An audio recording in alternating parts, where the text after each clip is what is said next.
No, I don't think we're going to get the same amount of people as we got last time, but it was quite cool to see about 60 or 70 fucking hours or whatever it was. Mate, we made like 10 grand out of that, didn't we? Oh man, I can't spend that amount of money. I ain't got enough time in my life. I'm so rich.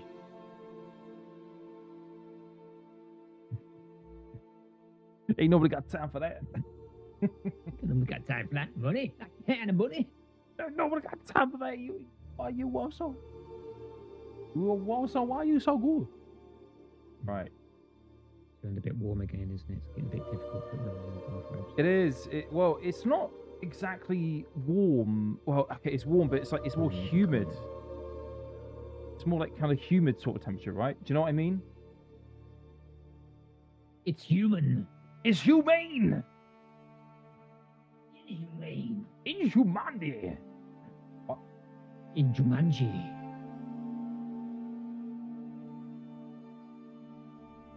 Okay, I'm just going to test the levels. Just talk for me, Glenny boy. Have a little chat with me. I'm talking. I've been talking all the time. I hear you, mate. You've been heard. You've been heard, mate. I want to let you know. Very much heard. Good. Well, I got a couple of these nice Angelo Poretti Italian beers again, which are really nice. Very cheap at the Tesco's. They are very cheap. Yeah, some kind of deal going on there. Yeah. Even with all the other cheap beers in there, these taste nice. Like they only just over £1, £1.20 each. It's just fucking worth it. I also noticed that the Moretti ones for doing the what's it called? Let me grab it because I've got the beer in my. Yeah, the unfiltered premium lagers. Have you seen those? No. What? So Moretti is doing unfiltered premium lager ones now. They got like the blue beige packaging rather than the red beige. What, you mean these? No, not those. Okay. No, I haven't seen it. But they're also on a deal, and I went to the shop today, found a pack of those for like £11, and it's £1 cheaper compared to the standard packaging. And I just thought, you know what, I'm here to save money. £1 will actually make a difference in the long run. Yeah. Live in 31 minutes. Oh god, you moved it. What's it said live in 31 minutes for? Oh, you must have accidentally. No. 8:30. No, it says 8:30 p.m. And it says live in 31 No, minutes. that's not right, dude. That's not correct. It says scheduled for August 27th, 2026, 8:30 p.m. Is it? So it must be going, right? It is going. Absolutely. Cool. While the countdown's going, I'm gonna grab myself another. Yeah, go for it, man.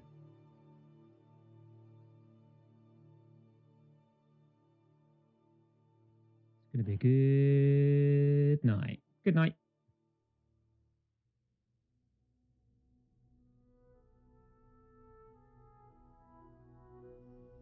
Oh man, we got a 3-minute countdown. Got to get those countdowns going.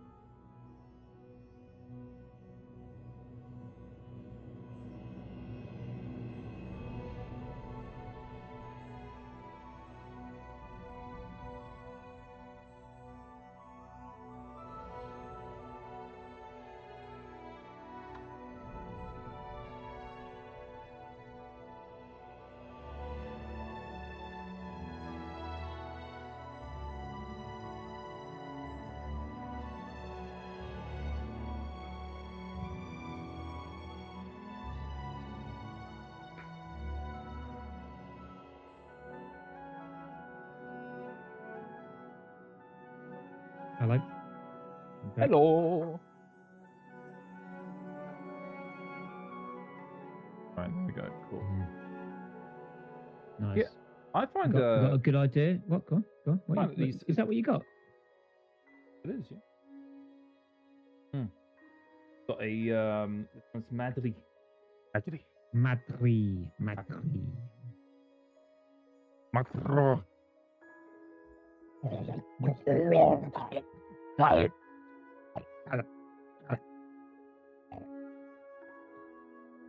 Yes.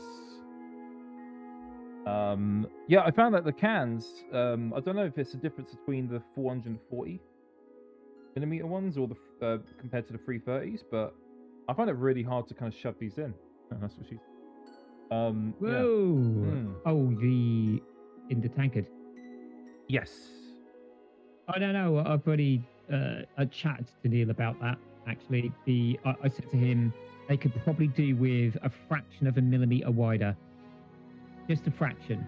So, because mine, as you can see, kind of goes down almost perfectly. Yeah. So, yeah. So it just needs to be a fraction, a little bit of a change, and it'll be good. Also, I'll need to go through with you at some point and change just a setting for your Yeti mic once this is done. Why? So I discovered it a while back, but Windows is overdriving the mic because you have a gain slider in the Windows settings deep down. What you're meant to do with these Yeti mics is to set that to 0 because these mics have a built-in gain already. Yeah, they do. So you don't need the Windows one. So if you set it to 0 and then use your actual gain on the mic instead, then that will mitigate any distortions and overdrive. Distortions?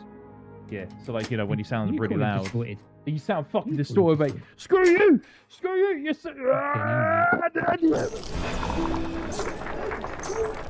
Taking the piss. Hello! Welcome to the Tavern! How's it going? How is it going? I am Lord Zoz. Look at this! What is this? I'm Gleb1N! What is that? This. Oh, you need to get better light in there, buddy. Oh yeah, because all my lights are going out. I don't know if you knew that either. My lights have been going out one by one. Luckily, I have a solution. Tomorrow, I will be getting new light fixtures and getting these bad boys in. Oh, look at this. Okay. This is pretty cool. Anyway, welcome to the Talisman Tavern. We're back from Norwich. Well, I never left, unfortunately. So I'm still here in Norwich, in beautiful, beautiful Norwich, enjoying the sunshine and the rain and the storms. And poor old Zod's back in lowly, lowly Watford. How you doing? Yeah, it's so yellow here, mate. There's nothing but yellow lighting in Watford. We don't use traditional LED white lighting. It's all yellow street lamp lighting, mate. Yeah. What's happening here? Oh, cool. Yeah, but it's good. If you're new to the Talisman Tavern, then welcome. If you don't know what's going on, we have a bar for you, a whole tavern. There's not many of us in there at the moment. Never is at the first few seconds when we open up the door. But feel free to go up to the bar, order your beer, tell us in the chat what you're having. It could be alcoholic, it could be non-alcoholic. What we got? What's our special this evening? What's our special this evening? Well, so the current special I'm drinking right now is Madri beer. And in this lovely little tankard, which has been made by a good friend of Glenn's, lovingly painted as well. Neil Jari. And, I can't even... It's so good, I can't even get it out. It just wants me to drink this beer all night. So, there we go. I can't... It won't budge. And I'm not going to risk shoving it out, because it will just be all over my computer, so... Yeah. Absolutely. No, whereas mine comes out quite nicely, so it is a little bit, just widening the rim a little bit, and that'll work, and that'll be perfect. What we got in chat? We got Mr. Ozek Chill. Hello, lads. Hello, Ozek. Ozek Chill. Elliot is in the house. Well, Elliot, he is on his coffee. This late at night. You must work in a job. In the UK at the moment. Yeah, you must have a proper job. Or you're on holiday, in which case, congratulations. Nice. Congratulations on your holiday. Excellent. Where are you? Tenerife, or maybe you're on the opposite side of the world. Maybe you're in. Who's your daddy, and what does he do? Yeah, exactly. We want to know. We want everything about you. We also have, I reckon, blood red Dracula wine being served up at the bar as well. Get your hands on that. Both alcoholic and non-alcoholic. So it's pretty cool. It's good fun. It's our new wine that we had arrive. Mr. Ozek asked us, how was the Norwich board game convention? It was bloody fantastic. How about you, Glenn? It was, I have to say, it's better than the UK Games Expo. I think it should be bigger than the UK Games Expo. I'm not gonna lie. It should be by now. Yeah, I wish we had a large enough footfall for it. It would have been amazing. To be honest with you, they filled it out quite nicely. They did. At least half of it was open gaming area, wasn't it? It was just huge. Yeah, it was. It's huge. Well, the open gaming area was that they had quite a big setup there, and you'll see that in a video that's coming out soon.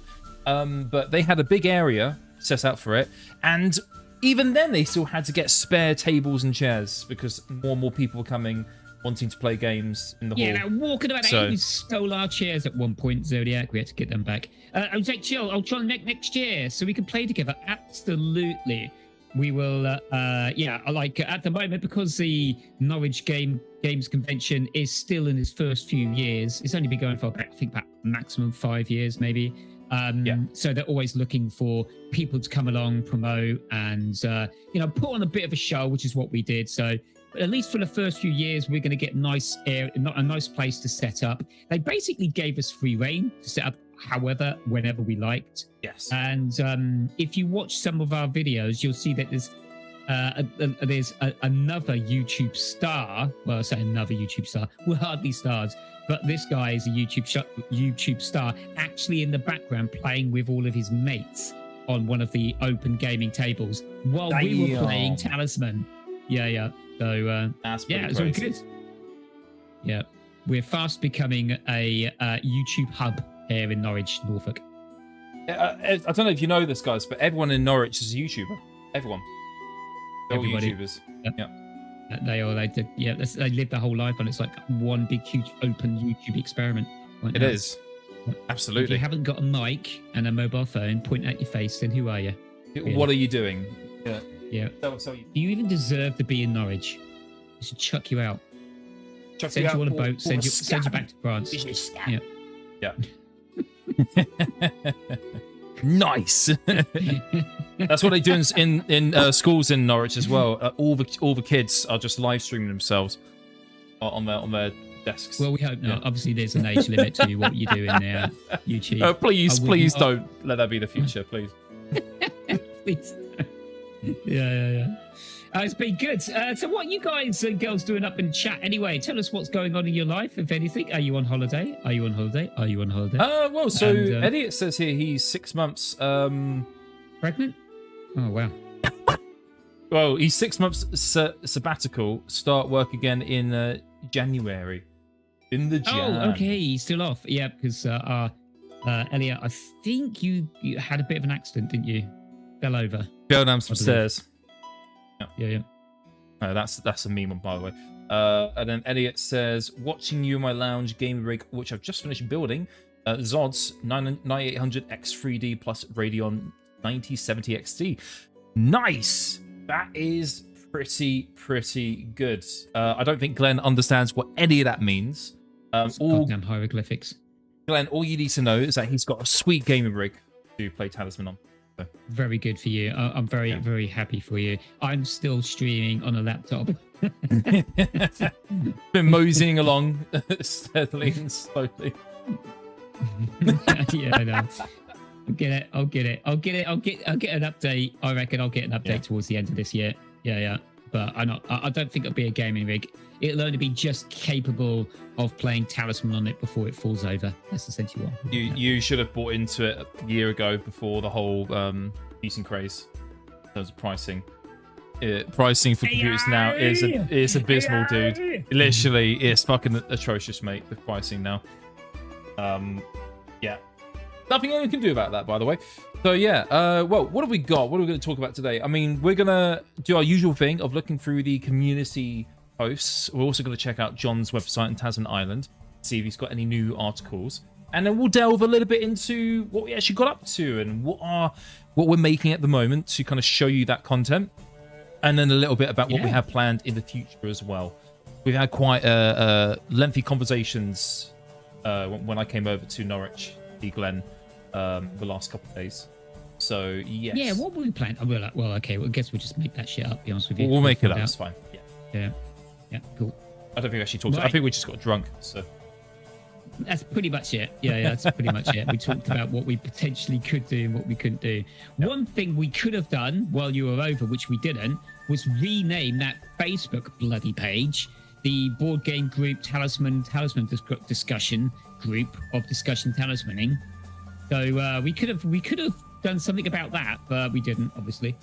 Well, why would anyone want to rename the Talisman game board game discussion of the board game Magical Quest game discussion group? Because it's a little bit long and a bit of a tongue twister. I think that's mainly the reason why. Oh, how's that? Corsair Vengeance 2 times 16 RAM last year when I bought the RAM for my Bedroom Game. Yeah, that was basically the best time to buy. Last year, before end of the year, was the best time to buy computing components. If you're looking to buy a computer now, this current market, best of luck to you because it sucks. What I'll say. Oh no! Don't say that. Well, I did, so deal with it. Oh, dude, you're gonna get ripped off if you buy a gaming rig. You will. I'm not gonna be buying a gaming rig. Buy a gaming rig! Come on! You got to play that Fortnite, man. Well, not that I play Fortnite, but Glenn definitely plays Fortnite. No, I play every Fortnite. That's what you mean. Hey, every Fortnite. Oh, why didn't? Anyways. So let's have a look, shall we? And see what's going on John's website. So I could just get the page loaded. Yep, if you're in chat and you met us when we were at Norwich Gaming Convention or even the UK Games Expo, then please make yourself known. If you're about, we'll shout you out. Probably got quite a few people out there. Maybe we might even have Neil Jari in the house who done us these beautiful tankards. So if you're in there, Neil, obviously say hello. And yes, let's take a look at the... should we take a look at the Facebook group of board gaming discussion for Talisman Group? Well, we've got one article from John on his website, so I thought we could have a look at this. Let's go to Talisman Island first, then. Let's have a look. Otherwise, we'll be on Facebook for like a day. So yeah, John has written an article on the 24th, so a few days ago. Title is Delaney King's totally awesome. Spell toads are returning thanks to Fenris Games. So if we have a look here, we've got an image of spell toads from Delaney King. So look at that. Oh, you've got zombie, you've got vampire there, you've got spy, Everett, star pirate. There's a lot of cool designs there. There's a lot of nice there. It looks like John Talisman Island's actually in the chat. He says, even though quick check-in from my phone, can't stop but hi. So he's disappearing off. Nice one, John. Good to hear from you. Yeah. It's good to hear from you, even if brief. We'll just read the article there. So it says, great news for all of you Buffo asterisk lovers out there. Toadface. Ian from Fenris... Buffo. Ian from Fenris Games, along with the fabulous Delaney King, will be re-releasing the amazing first series of Spell Toads next week. Previously released in metal, this fantasy knot of toads will be available in resin for the first time, which allows for fantastic detail. These will look great along with the original Hapless Adventurer toads from the first and second edition of Talisman, and with a bit of luck, we will see Delaney get to work on the second series, which will add a whole lot more toads to the mix, as teased in the image below. So if we check this out, there we go. It's crazy. Do we actually need all these new toads that Avalon Hill are throwing? No, we just need these ones. So we can just buy these ones. Done. Wow, let's just buy these ones. Yeah. Okay, cool. Let's go. That wow, that's a very. There's actually kind of scary looking toe there. I've got to be honest. Like that one. You think that's scary? Oh it looks a little bit scary. I don't know. The eyes look like they're just staring into your soul. Oh, it looks a little bit like Dark Crystal. I would say it's got a little bit of Dark Crystal kind of vibe. Oh, Dark. Oh, gee, wow, that is a throwback for sure. Wow, Dark Crystal. Yeah, it is. Yeah. Great film. I wouldn't mind watching that. Skeksis and all that. That would be absolutely. I haven't seen the film, but we should do a reaction video to Dark Crystal. Yeah, no. Well, I've seen the Netflix show because they did a prequel TV series. Oh, did they? They did, yeah. And I thought it was pretty good. I was really probably quite interested in watching the film, but I never got round to it. So. Oh, right. We've got to do some reaction to that. That's for sure. Great film. Yeah, so there we go. Cool, man. Yeah, so that's the only bit of news from John on his website. So be sure to check out Talisman Island for the latest from John if you want to keep up with his articles. Right, so we're now on the Facebook group. Look at it. We've had so much activity on here since our last stream, which has been fantastic to see. However, before we read any of the other posts in this, we are going to first of all welcome our newcomers. So we've had 2 sets. One from last week. We've had, Glenn has told me, had 13 people join last week. Oh, yeah. This is it looked like unprecedented. Yeah, it is. Yeah, so, you're rolling all the way down now. I'm going to roll all the way down there as well. 13, that's bloody huge. Should we talk about these people or not? Yeah, before we do, we got a few. So we got Paul from Gaming Rules in the chat. Hello. Hey, Paul. How you doing? Oh, they're Paul's fake accounts. Cool. No worries, mate. We won't read this out. Thank you, Paul. Thank you. You're so nice. You're so very kind. lovely. We're really happy about that. And I'm glad you're doing your bit for the Talisman community, Paul. No, it's good to see you. It's good to see you become a Talisman convert, Paul. We're really, really happy for you there. Oh yeah. And then we got a Mr. Ozek Chill who says, "Didn't Netflix scrub that show off the face of the earth?" I don't know. Did they? I had no idea. I watched it a few years ago. I personally enjoyed it. But maybe they. I don't know. Maybe there's a licensing issue or something. Or could be, or people just weren't watching it.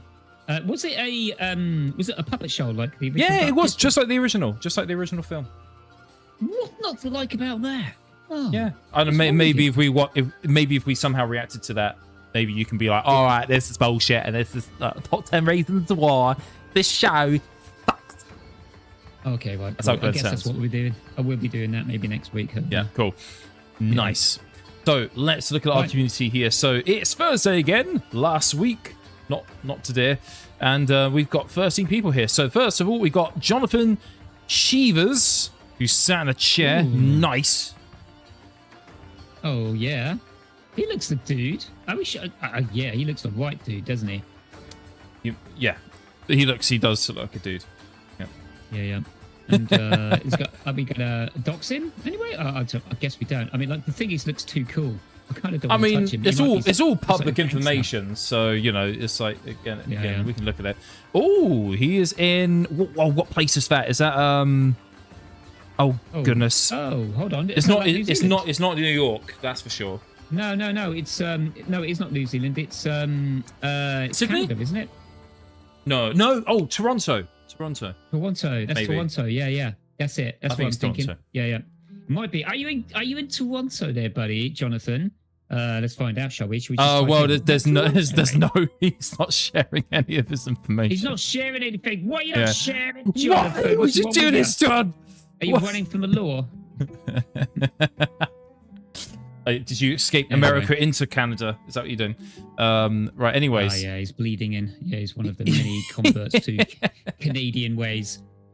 Next, we've got Tony Bonelli, who lives in Italy. We've got a lot of Italians on the group here, I've noticed. Yeah. Talisman seems to be like creeping into the Italian structure and civilization. And he has 113 friends, mate.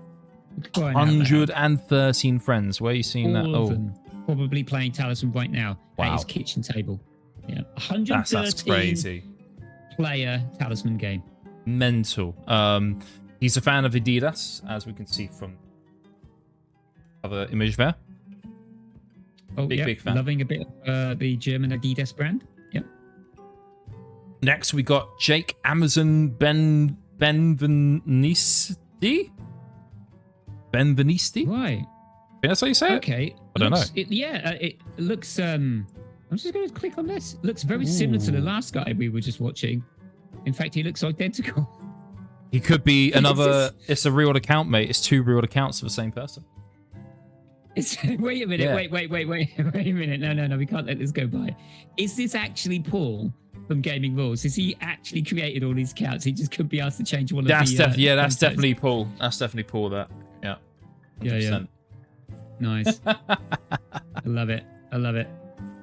Cool. Right, Jake. Well done, Jake. Welcome.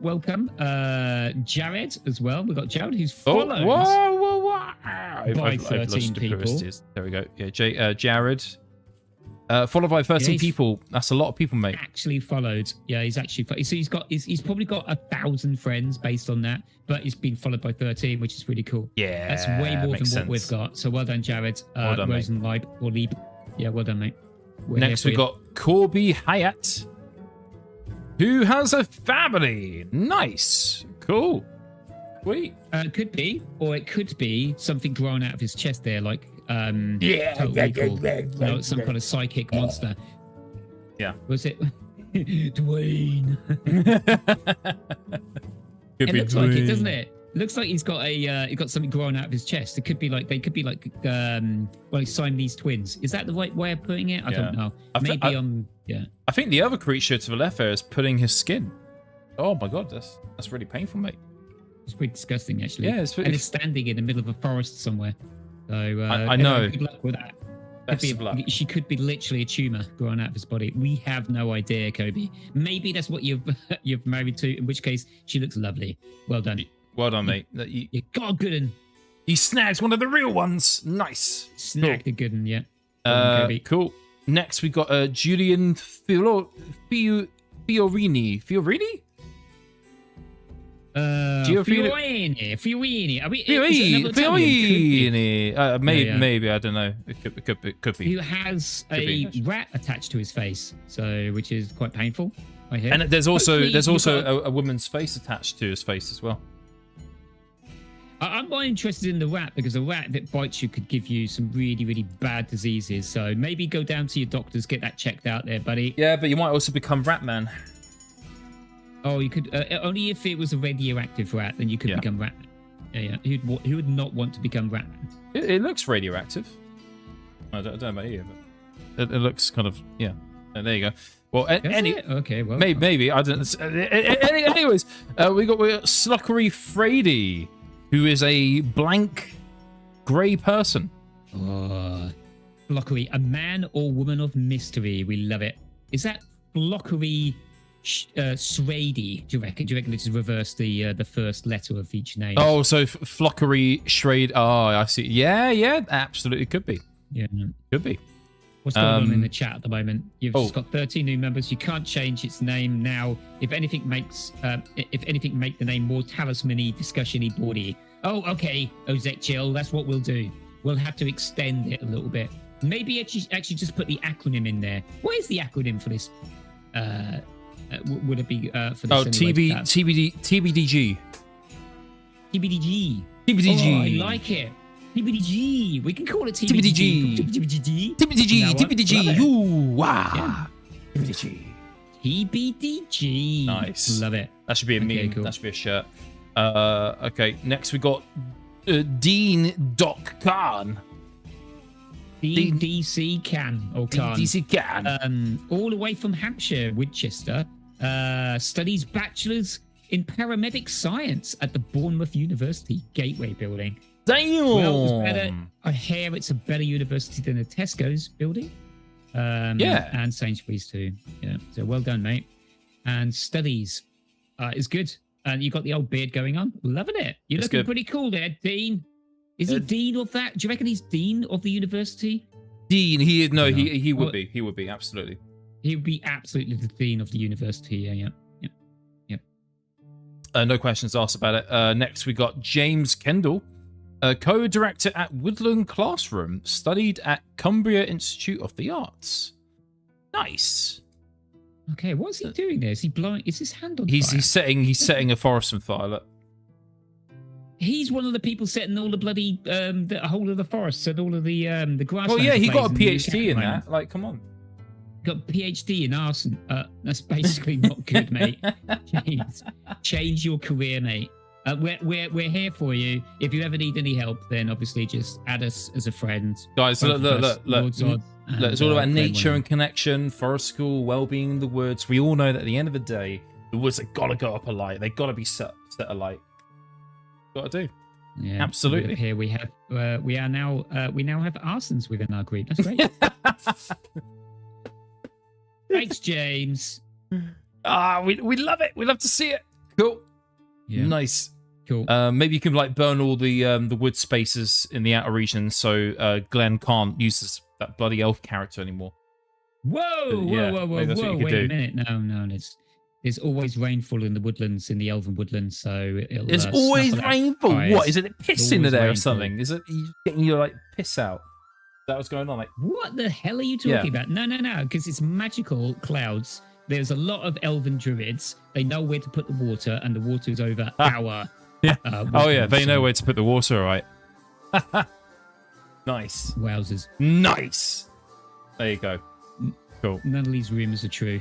We do not. We Never do not trust an have elf who elven says powers. this rumor isn't true. No, trust an elf. They're good. They're the only good players. No, that's fine. Don't trust an elf. Next we got Mark Tello, who is a bunch of houses on the beach. Wow, and he has one friend, Mark Tello. Dude, we should add you as a friend. We could triple your friendship. Literally, you only got one friend. I bet you got more friends in real life, love. Maybe it's just Facebook if you're struggling to find him friends. But now you have 3,200 friends here in the Facebook board game discussion group of Talisman board gaming. So consider us all friends. Consider us all buddies. Buddy Brunos. Oh, gee, I got to open the tab link. There we go. So, All right. Mr. Ozek Chill says that name gives me the TDBGGBs. Very, very nice there. I like that. Yeah. And also, wait, since when intelligent people play Talisman? No, yeah. Unfortunately, you had to be dropped on your head as a baby to play Talisman. That's one thing that we've One of the learned requirements. over the many years that we played. Is absolutely. That's if you why haven't got Bob- a certification of retardation, then you're not playing it right. That's why Bob says there's no skill. There's only luck. Yeah, and there's no there's no rancor but retardation. Rancordation. What they call it. And it says, well, count the cards. I count the cards when I play from each region, as I know the percentages of drawing which types of cards. So Elliot, as we all have probably suspected over many years, is a card counter. He would get kicked out of casinos doing that. Maybe he should have been kicked out of the Talisman Digital Board Gaming Group many, many years ago for his card counting. Bullshit. But I'll go on wins. If you're winning 100% your games, Elliot, then you're cheating. I don't suspect you're winning 100% of them. I'd give you 40%. I reckon you got a 40% win rate. What'd you say, Elliot? Tell us. What's your win rate on Talisman? Remember when Zod stewed the assassin in the city and killed Glenn? Ooh. Yes, I do remember that. Yeah, that was a while ago. I don't think that video ever made it. I don't think that No, video I might have made it. don't think it made the cut, I'm afraid. No, I don't think it did. no. No, I think we actually made some 72%. Elliot, yeah, you are a cheat. Yeah, unlucky, mate. Sorry. No, obviously, don't sue me. It's not up my sides. Come on, get your Right. get your solicitors. We got Berkey McFarland from the Farlands of McBurk. Yeah. Who's a natural gas scheduler at the where was it? At the Occidental Petroleum. Well Wow, done. lives in Texas. Oh, yeah, there's Texas. a lot of oil and gas around there right here. So, Yeah. Damn, nice. And he's got a doing little great, cover. amazing work, doing great for the environment there, Burke. I'm pretty certain you're holding up your end of the deal for the furtherment of civilization. Also, as we know he it. believes that meetings could be fistfights. This meeting could have been a fistfight. I like that. Oh, okay. I like it. Yeah, good. Very direct, very on point. I'm fine with it. Yep. Nice. And then lastly, we got from that last week, we've got Mauricio Luna. Mauricio. Mauricio from La Paz, Yeah. Bolivia. Yeah. From La Paz, Bolivia. Okay, nice one. He's got 477 friends. Which is Damn, essentially that's the more than lion's share. mine. More than me. He's Popular. Mauricio is very friendly, from what I hear. So He's very. yeah, well done, Mauricio. Yeah, he's very. I don't know where I was going to go with that one. Yeah, nice. We're Cool. just gonna leave it there. Yeah. And then if we scroll up to this week, so literally today, and see who's joined today, we've got 4 more people. Let's keep this going. Yay! We've got 4 more people just over this last week. Oh, these look funny people. I love these names. So we got, I just say that. That's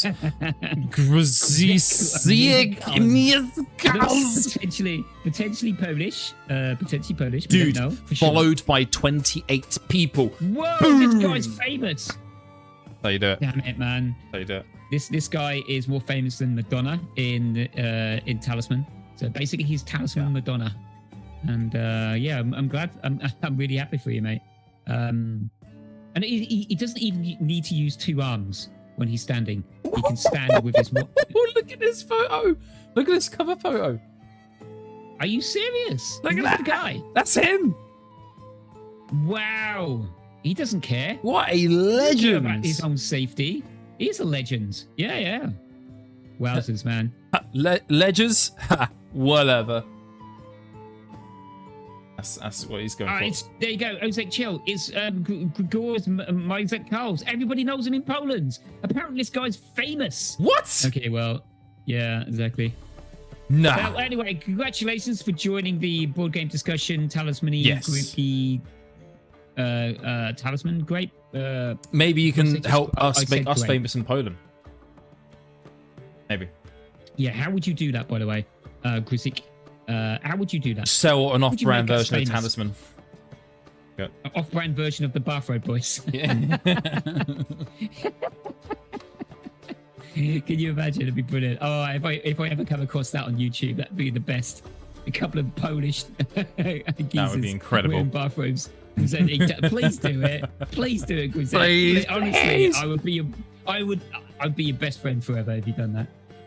Anyway, Well, next we got Bobby Dimitrievsk. Bobby Ooh. Dimitrievsky. Dimitri Jovsky. There we go. Jeez. It's just too much. And this is crazy. I've just rolled over Bobby's name. He has a mutual friend with me.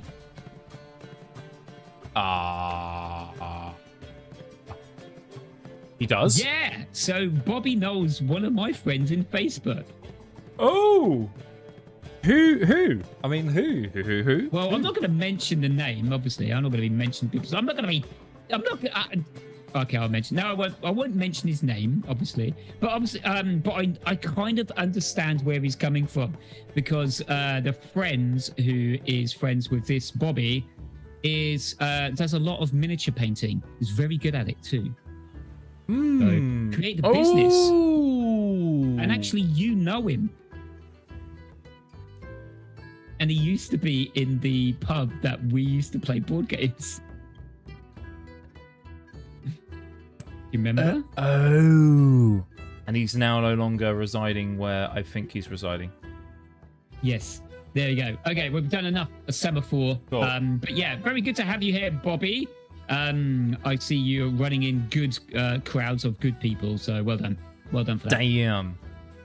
Oh, it's good to see you on board, Bobby. Next, we got Anthony Rhodes. Okay, cool. Production operative at James T. Blakeman Ltd. Went to St. John Fisher RC High School. Well done. I think that's a great job. I think basically, is that the job that you wished for when you were growing up? Is that the job that you plan on having? I think that's production operative sounds very important to me. It does, doesn't it? I feel like there's a lot of responsibility behind that title. I feel like there's also a lot of money behind it as well. Nice.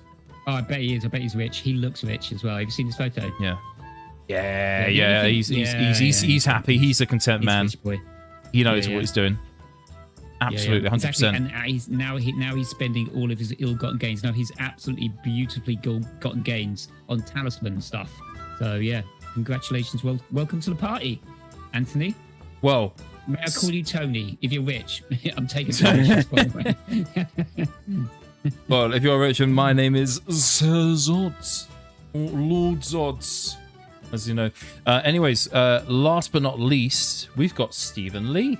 And Stephen Lee is followed by 2 people, but that's not the most cool thing. Look at this profile picture.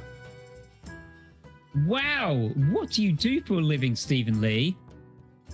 Do you raise parrots and train them? He's a pirate. He be a pirate, lad. Look, it looks like he's a crusading pirate. That's what he looks like. It looks like one of those crusaders. It's a great garb. I'm loving it. I'm loving the way you look. That's do you great. do a lot of reenactment and dressing up there? You must do, mate. You must do, Stephen. Surely. I like the way you spent your name, Stephen. Some people spell the name Stephen or Stephen, and some people spell it Stephen. That's not the only picture he's got. This is his cover photo. That's pretty cool as well. That's pretty cool. How about that? Yeah, this Stephen, he knows what he's doing when he's slaughtering werewolves. Oh, why? Yeah, I why think he's a crusader. Yes, he probably is. I think he's a time traveler, mate. Yeah, it's good. We'd like to hear a little bit more about you. I don't know. Maybe at some point comment on something in the Talisman discussion board game group, Facebook group discussion unit. And and we'll be able to interact with you. That'd be great.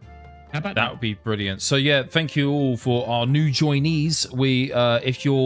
Whether you've been playing Talisman since you were a young lad or lass, or if you've just been introduced to it, welcome to the community. There's a lively community in this group, so you're gonna have fun, a lot of fun. Yeah. Speaking of that community, let's get into things. Before we do, just go check the chat quickly. So Elliot says, "Are we playing a game tonight, chaps? Are we playing the game tonight, then?"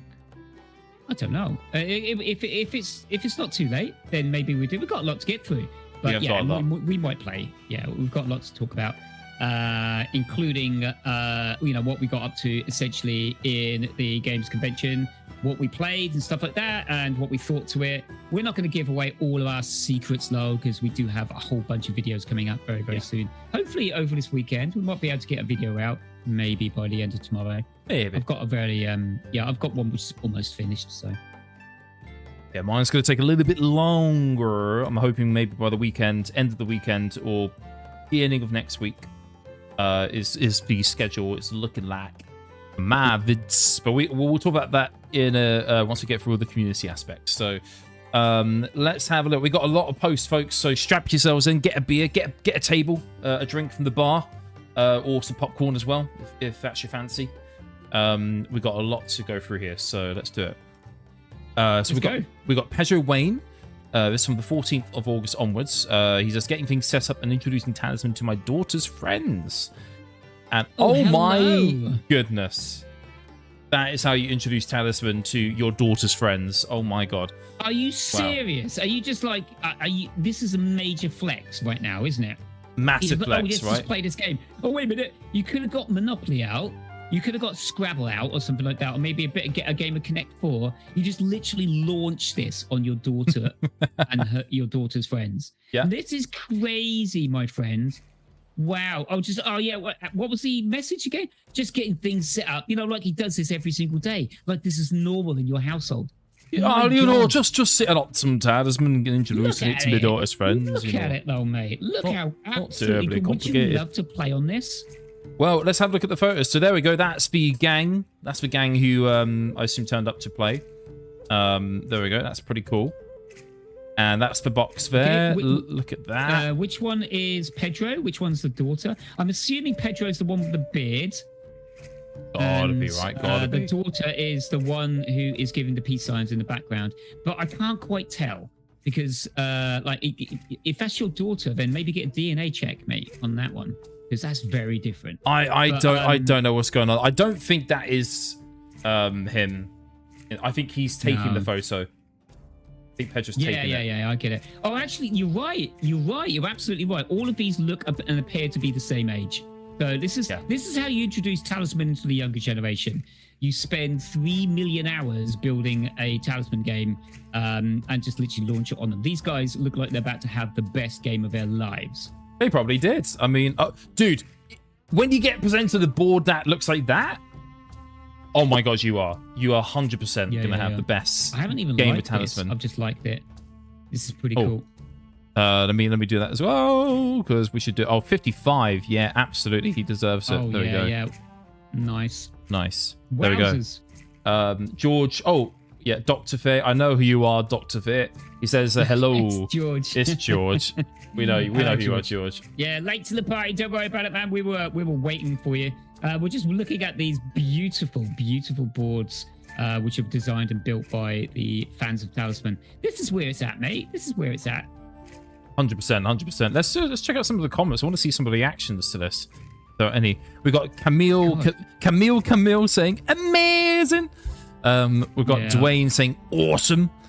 Jonathan, awesome mate. Oh, that's nice. Awesome mate. Nice. Yeah. Jonathan Baker says the legendary board gets played. It's so cool. Will Girk says that board is a thing of absolute beauty. Dustin Hoover. Will Girk. You have the best board for the best board game ever. Wow. High praises from Dustin. Sean Young says your board looks awesome. What is your location? I'm looking for players in Perth, Australia. And then Timothy. He's trying to get in. He's trying to get in on his games. Oh my god, that's so cool. That's cool. Yeah. And Timothy Waite is got a gift there from the film of what's his name? What's the bloody fella's name? The actor. I recognise the actor. Oh yeah. I forget his name. Is it Fassbender? Fassbender. Dude. I think it's something like that anyway. Anyway, he says perfection. Yes, absolutely. Perfection. Yeah. Well done, Pedro. Honestly, we're all very, very jealous. I'm going to just give me. Nice. There we go. So that's pretty cool. Next, we have another post from Kyle Anderson. Who says, I've been playing various versions of Talisman since junior high. Our daughter, Hope, joined me with Talisman Prologue. The single player. Daughter. I don't know what a daughter is, but it must sound pretty cool. What a daughter is? Yeah, I mean, it sounds like a super daughter or something like that. You could have said super daughter. Super. Yeah. Sounds great. The single-player predecessor to the digital version of 4th edition on their new iPad when she was only 4 years old. We have had dozens of adventures, digital and at the table since then. Today's play of the Streamline 5th edition was our last before she heads off to college, and it was legendary. My underpowered dwarf pulled some shenanigans, including using the Alchemist follower to turn his best stuff to gold to afford a raft from the market, followed by an acquisition spell to snag her Holy Lance. But in the end, her powerhouse prophetess defeated the new Elder Dragon boss to claim the Crown of Command a single turn before I would have stuck in there to do the same. Like the best games of Talisman, the ones that made us lifelong fans, it was epically fun and memorable. Oh, and then we got a photo there. It. Yeah. Nice. I just wish we got more of these kind of games just recorded, the reactions at the end. Just like I don't want to, because this is amazing, by the way. Keep posting up photos. Keep posting up these beautiful like descriptions of the games, just how we all get in. But I'll tell you what would be absolutely epic as well. It's just that 5-second clip at the end to get your phone out and just record the faces as someone wins and then post that onto Facebook. Yes. I'd love to see you moving and grooving with the win. Moving and grooving. Let's try to do more of that. Yeah. I agree. But it looks pretty darn cool to me, to be honest with you. Thanks for posting. We got a few. Good luck for me. We got a few other photos from the game there. So yeah, and she's heading off to college. So best of luck with her studies, whatever her studies are. That's pretty cool. We got Petri. I think we've seen Petri. Petri dish. What? Is this a comment I'll be talking? Oh yeah, Petri. No, Petri. So yeah, we've seen Petri post loads. He must be like one of the biggest posters. Carl posted. Petri is responding to it. So yeah, that's what I mean. Yeah. Okay. So he says prologues are pretty nice. All the stories and scenarios, a way to play Talisman a bit more RPG-ish style. Yeah. I mean, if nice. That's what we've always said, right? You know, the best way to play Talisman is if you're playing it like if you're playing a D&D RPG. You get some roleplay elements in there. You explain how whatever just happened in a story sense, in a narrative framework, right? That's yeah. Always been a cool way of doing it. No, yeah, it's always fun, and you could attain that on the digital 5th edition quite easily by swapping cards out and creating all this really, really cool stuff. So yeah, well done to Nomad Games for doing that. We just don't see enough of it. I was on Discord only just the other day talking to a whole bunch of people about this kind of same thing, saying like basically you don't need Avalon Hill, you don't need Hasbro games to create a new version of Talisman for you. You just need all the people who know and love and enjoy the game of Talisman just to post up a little bit more, create a little bit more content within the community so that we can all enjoy what you're getting up to. So we can see these wonderful games being played out, the videos, the whole lot. And Lord Zods and I will do our best to try and collate that as much as we possibly can before it becomes an absolute hot steaming mess of Talisman, a whole stream of them. If Talisman goes super viral, it will. No, it won't. It will. Seeing in the chat, by the way, Michael Fassbender even. Fassbender, well we done. Go. There it is. Talisman Origins, hashtag full of stories. Yeah, there you go. As laid out. Yeah, cool. Nice. We've got a guy called Glenn Cooper. Don't know him. Don't know who that guy is. He says, if you want to play the new Talisman expansion with the Toilet Boys, nice, then come on over to Norwich. And unfortunately, that has now passed, so you cannot play with the Toilet Boys anymore. But that was cool to see. It turns out we weren't actually the Toilet Boys either. No, we were the Bathrobe Boys, as far as I was concerned. Yeah. Or actually, the Middle of the Hall Boys. We got a new... The Stage Boys. The Stage Boys. I like the sound of that. Then Glenn, again, has posted a live game, a new Talisman expansion with Paul and John. So yes, if you missed it, folks, Paul from Gaming Rules did a live stream with the John from Talisman Island, and they played through the Crown of Blood expansion with 5th edition Talisman. And that was good fun. Yeah, so, they did. It was bloody good fun, actually. Watch it all the way through to the end because some shenanigans, some deep shenanigans, deep cuts were happening. So absolutely. Cool. So, folks, I'll send you the link, actually, just so you can save it. Don't watch it now because you're watching us. If you flip over, through you. Don't leave. We've only just started. We just started, mate. We just started. What's wrong with you? What is wrong with you? Everywhere. There we go. Cool. So you can check out the link there. That is the link to Paul's video. It's saved on this channel, so you can always watch it as a VOD. Very good fun. Very good, interesting strategies that emerged from that. Next, we got Ulrich Womenhead, who says, Womenhead. This is my backstory as to why the witch turns visitors into toads. A screenshot from my custom talisman, a brief, quick dice version. Yes, we play this, Glenn. Quick dice version. Oh yeah, this is a creator. We did. Is this Ulrich, the actual Ulrich done the talisman quick version? Yeah. Okay. Cool. Yes. Nice. So he says here, or it says on the image, the very first visitor here nabs the ring. Add 1 to their strength and craft. All future visitors are turned into slimy toads by the witch. Until their next turn, their strength and craft is 1. So his backstory here is basically someone stole her precious ring. And ever since then... I absolutely love this. Man. This is really cool. I love the witch, by the way. Witch is one of my favorite strangers in the whole of Talisman. As soon as people see the witch, they all go, oh no, I'm not going to go there. Read the bloody card. There really is only 2 things on that 1 to D6, 2. On a roll of a 1 and a roll of 2 are the only 2 things that cause you major strife. It just so happens that one of them is a toad, which is pretty brutal, obviously. But the rest of them, you've got strength and craft. Honestly, if you've got any way of organizing yourself around landing on that witch and always getting good dice rolls, the witch is a proper engine of massive power. So I like the idea that the first one gets a magic ring, and then from then on she just turns everyone to toads. I think that's beautiful. Well done, Ulrich. I'm well on board with that one. Yeah, it's good. No, it's good to see. I like that little backstory there. Next, we've got Matthew George. Another shout out to my good friend of his lovely job on the Minotaur. So let's have a look here. Minotaur. So there we go. That is the a little kind of, I assume like an Instagram sort of thing. But yeah, look at that. Nice. That's pretty cool. That's a pretty good paint job. I so want to get drawn into painting miniatures again, but I just can't. There's so much time and effort going into these people. These people know what they're doing. They know how to paint a bloody miniature. Exactly. Well, they've been doing it long enough for years where they can do it as an art form. If we started doing it, mate, we'd be making loads of mistakes. It would take years for us to get that good. So. Yeah. Maybe if we get enough money into the Talisman Tavern channel, we can get all our figures painted. So whenever we do in real life games, we can have an actual painted set of miniatures. That would be cool. That would be pretty awesome. Yeah. Chris Ford responds to it by saying, "That's awesome. Is this Wondersaw from one of the Talisman editions, or is this an original print?" And Matthew responds with, "From the 5th edition, Fate Beckons add-on." So yeah, that's cool. Spoilers! Spoilers! I'm gonna have to send a heat-seeking missile to kill all Chris Fords in the whole world.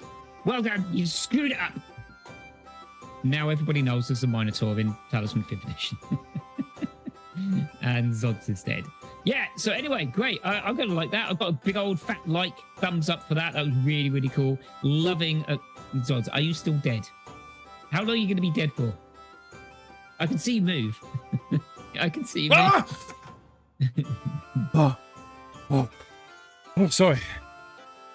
Whew. Sorry, it took a while for my reincarnation generator to kick in there. Oh, God. Oh, yeah, you're the doctor, are you? I'm the fucking doctor, mate. Yeah. I'll doctor the fuck out of you. Right, let's see. Let's see here. We've got David Miller.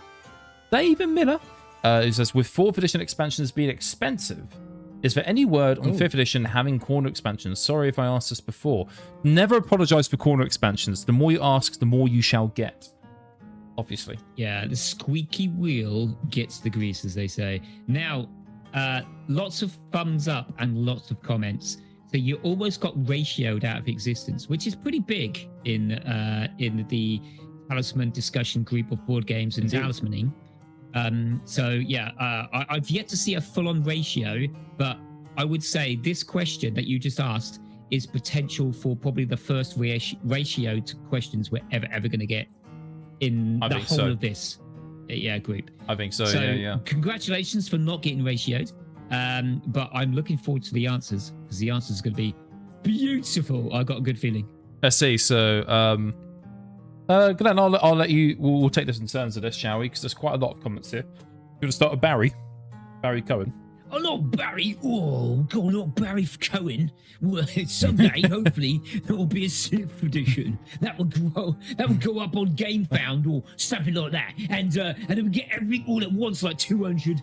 Well done, Barry. I love the way you're thinking there. Literally, we just want a GameFound game where you can just buy everything all at once. What would be cool. The bloody fun in that, Barry? What the hell are you talking about, Barry? I want to be able to spend $500 on one stupid figure. $500? Are you fucking kidding me, mate? Mate, that's fucking weak-ass sauce, man. What $2,000, Hasbro. Make me... I will throw my fucking wallet in your face, mate. Come on. Anyway, Barry. Hasbro, I'll give you my sort code. I'll give you my bank details. Literally just take it out. Whatever you want. Matthew George says, they have adversity to the digital copies on PC and consoles of 5th at the moment. Yeah, we're not talking about digital, son. We're talking about physical. We're talking about the physical. No. It's fine. It's cool. Back off the digital. The digital is fine. If you want the corner expansion in 5th edition, you can get it in the digital in Nomads. It's cool. We can do this. I'm going to thumbs up that one. How many people have thumbs up? Oh, David Miller has, and also I have. Of course, I hope, Barry, David Miller, you get to see that. That's really, really cool. And Michael Light. Do you want to read that, Michael Light? It would take years and a lot of work. I look at HeroQuest Avalon Hill. Had the same problem with old and new stuff, and it took years. And on the other side, Heroescape Renegade threw out so many expansions.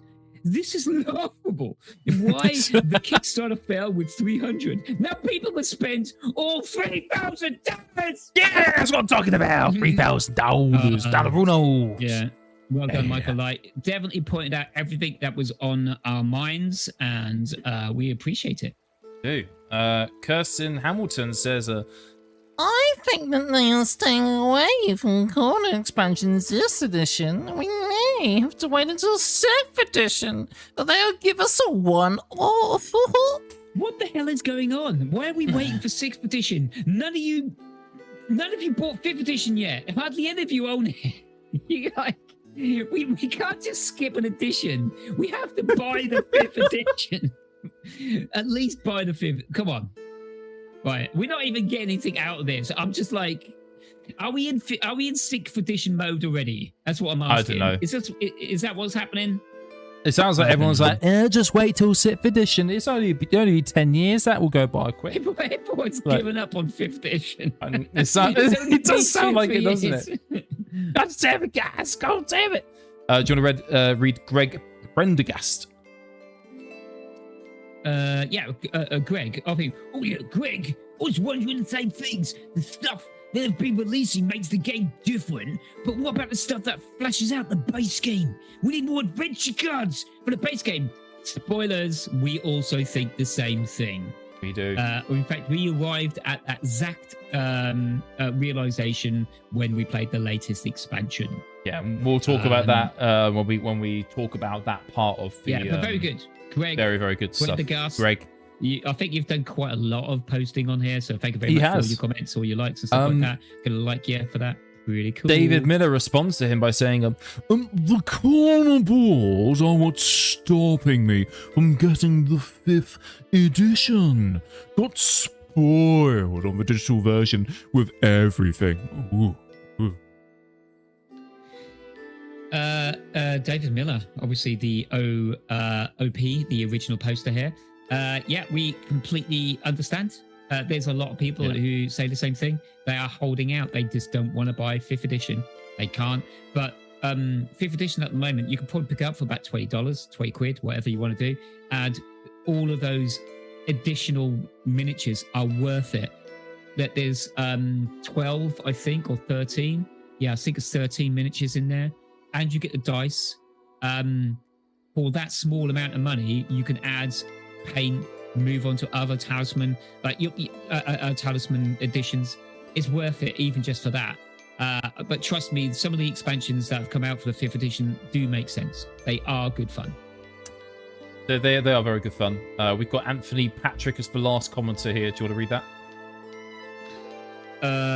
Oh god, there we go. No news at this Gen Con. I would not expect 5e to remaster or reproduce anything from the likes of 4th edition. There is still curiosity around Dark Fate printed on the Fate tokens and the core sound. Exterminate! Exterminate! And we agree with you as well. You get a good fat like on that one. Thank you very much. Tony Patrick. No news at this. No news on this at Gen Con. There was no news at the UK Games Expo. Some people say no news is good news. On this channel, the Talisman Tavern, no news is just shitty no news. That's what we say. Yeah, exactly. We hear rumors come through. We're a tavern. People pass through. They share stories. They share gossip. They share things that we're not really meant to know, but we know anyways because fuck it. And there's been nothing. It's all dried up. There's been nothing in the rumor mill. Crazy, right? It is. And every single time we kind of reach out to people, kind of like, oh, put us in contact with X, put us in contact with Y, let's talk, blah, blah, blah. We just hit walls. We just keep on hitting walls. And we just got to keep on, unfortunately, from the Talisman Tavern perspective, we just got to keep on creating content and making sure that your voices in the community gets heard. People like Paul, people like John, people like Goody, everybody who produces content and does the good work for Talisman gets a fair say and gets heard. So this is essentially what we're embarking upon. Hopefully someday it will come to fruition where we can give you more news. But when we started this channel, Zods, I think we actually said we didn't really care for much by way of news for ourselves in particular, did we? We were like, actually, we kind of like being surprised. We like it when suddenly a new expansion turns up and we can talk about it openly, rag on it or say how amazing it is without any kind of connection to its design or the people involved. We kind of like that, don't we? We like being free and easy. We do. Indeed, we like being free, easy people. We, that's how it goes. That's how it is. I mean, we can't be, not free and hard, I suppose, because Yeah, absolutely. If you can imagine, if we were privy to all the information in the background, which we're not, obviously, then it'd stop us from being able to say anything or report on anything. And so, therefore, you kind of got there's got to be a bit of a balance. However, we would love to push more projects. We would love to be part of the good news, which is pushing Avalon Hill, Hasbro, any of the other designers towards doing certain things like producing just more cards, just deep stacks of cards. Loads of new objects, events, followers, strangers, places, the whole lot, and characters. Yeah, whole shebang. Yeah, that's what we'd love to be, a force for good with regards to that. So yeah, what we got next? We got from Matthew George. Star Wars Talisman. They played Star Wars Talisman. Look at that! Look at that! How many people played it? Is it only one photo? It's just for one photo, I think. Yeah, from Matthew George. Come on, Matthew, get more photos, buddy. Well, look, dude. Everything. There's at least 4 players there, because if you look at the board, obviously you've got 1 player in front of us. There's another one there. There's 2, and then you got 2 more. So obviously the camera guy, which I assume is Matthew, there's 1 other person next to him. There's 4 people at least in that game. Or you can also see by the figureheads as well, the actual characters. Board. Yeah. So have a look. We've got 1, 2, 3, 4. We can't see all of the spaces, obviously, but it's only a couple of spaces. There's 4 players. It's definitely 4 players. Yeah. That's pretty cool. I love that. That's cool. We've got a lot to talk about the Star Wars. Both Zods and I absolutely adore the 4th edition Star Wars expansion. Yeah, we do. We think it's great. Yeah, we do. We got a lot of people commenting on it. We got Toby Wildpole says, "What do you think of the Star Wars version, mate?" Matthew, do you want to read Matthew? Matthew says, "It's very forgiving and enjoyable." Ooh, smiley face. Tonight we were Luke Mace, Maul, and Count Dooku. I blame the beer, Doke. Count Doke. It's the new Doke. Don't worry about it. I blame the beer that has been consumed for any spelling mistakes. He knows there's spelling mistakes, but he decided not to go back and correct them. That's how mental Matthew is. We love you, Matthew, for doing that. Very generous, by the way. Very generous. Yeah. Yeah, we love to see it. Love to see it. That's good. Casey Ribaldo says, "Where can I buy?" And Anthony Patrick says, "Do you want to read that, Glenn?" It's out of print, so expect collector's prices start at $200. No, you're wrong, Anthony. You're wrong. Because if you get on eBay now, quick, get on now. There are, I know there are several Star Wars editions available. If you go to any conventions, the Star Wars expansion does turn up from time to time, and it is relatively cheap. $200 it is not, unless suddenly there's been a world shortage of them. I managed to pick mine up for, I think, £40 or just over £40, maybe £50, which would be about $70. So less than half of that. Not exactly collector's prices, that's for sure. Mine was about was it 50? I can have a quick look at here actually. Oh, I've got to sign in. What have I got to sign in? Okay, give me. I'll let that load. While I wait for this to load up, I'll have a look and just see here. Oh yeah, Matthew says eBay your best bet. Some are a fair price, others are a bit pricey though. Yeah, so basically what Glenn just said there. Just the same advice. Do you want to read what Stuart Grieve has responded with? Oh yeah, I was so excited for this. Painted the bust before playing and realizing in the first game that was very weighted towards the Jedi. I didn't notice that, but I might look at it again. Also, black and white artwork on the adventure cards is very underwhelming. I agree with you. I think they did get some of these cards a little bit bad, a little bit wrong. Sorry. Never played it. Never played it since. Sits on the shelf gathering dust now. Oh, that's a shame. Oh. That is a real shame. I mean, to be fair, I've got a lot of edition talismans sitting on the shelf collecting dust. But that's just because I need to find people in real life to play with or travel to Norwich. So yeah, absolutely. Yeah, there's a load of people over here who'd love to play. We need to, obviously we oh yeah, of course. We talked about what we can do in the future with regards to those kind of in real life games. We want to get a whole weekend of just playing in real life Talisman. Yes. Lots of different games, lots of different options. Star Wars is always going to come into it. I didn't see the same thing as what you did. Sorry about the bias towards the Jedi. You might be right. It felt fairly balanced. I don't. It just. I just want to play it again. I want to play it again and again and again. I don't think one game is going to tell me everything I need to know about that game. I'm just. Oh my god, things are getting more expensive. That's for sure. Oh shit! Have they gone up? Have they gone up expensive now? I think yes. I just saw Highlands at 350. Oh man. No way! Yeah, that's oh my crazy. God. That's mental. God. Yeah. Can I find that available? My orders. I want to see my orders. Where's my orders? Right, let's scroll up. I'll go up in a moment. Yeah, so that was the convention map. We don't need to see that anymore because it's now over, unfortunately. But what we can show you actually on this is, so do you see this original map here, right, folks? So you have got this amazing standy area in the right half of the hall. There was a food area, there was a bar, that open play area, and right down here in the end, in the left corner there, where it says 100, that was us. That was where we are based.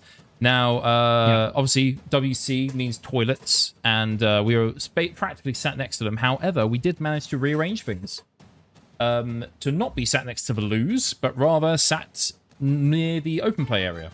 So, yeah, thanks to Stay Space and all the organisers who basically let us do whatever we want. We managed to move our table to the far west edge of the open gaming area, that big, huge orange blob right in the middle, facing literally straight down the middle towards the main convention, which gave us the perfect view of the entire convention. And also, more importantly, you could see us from a mile away.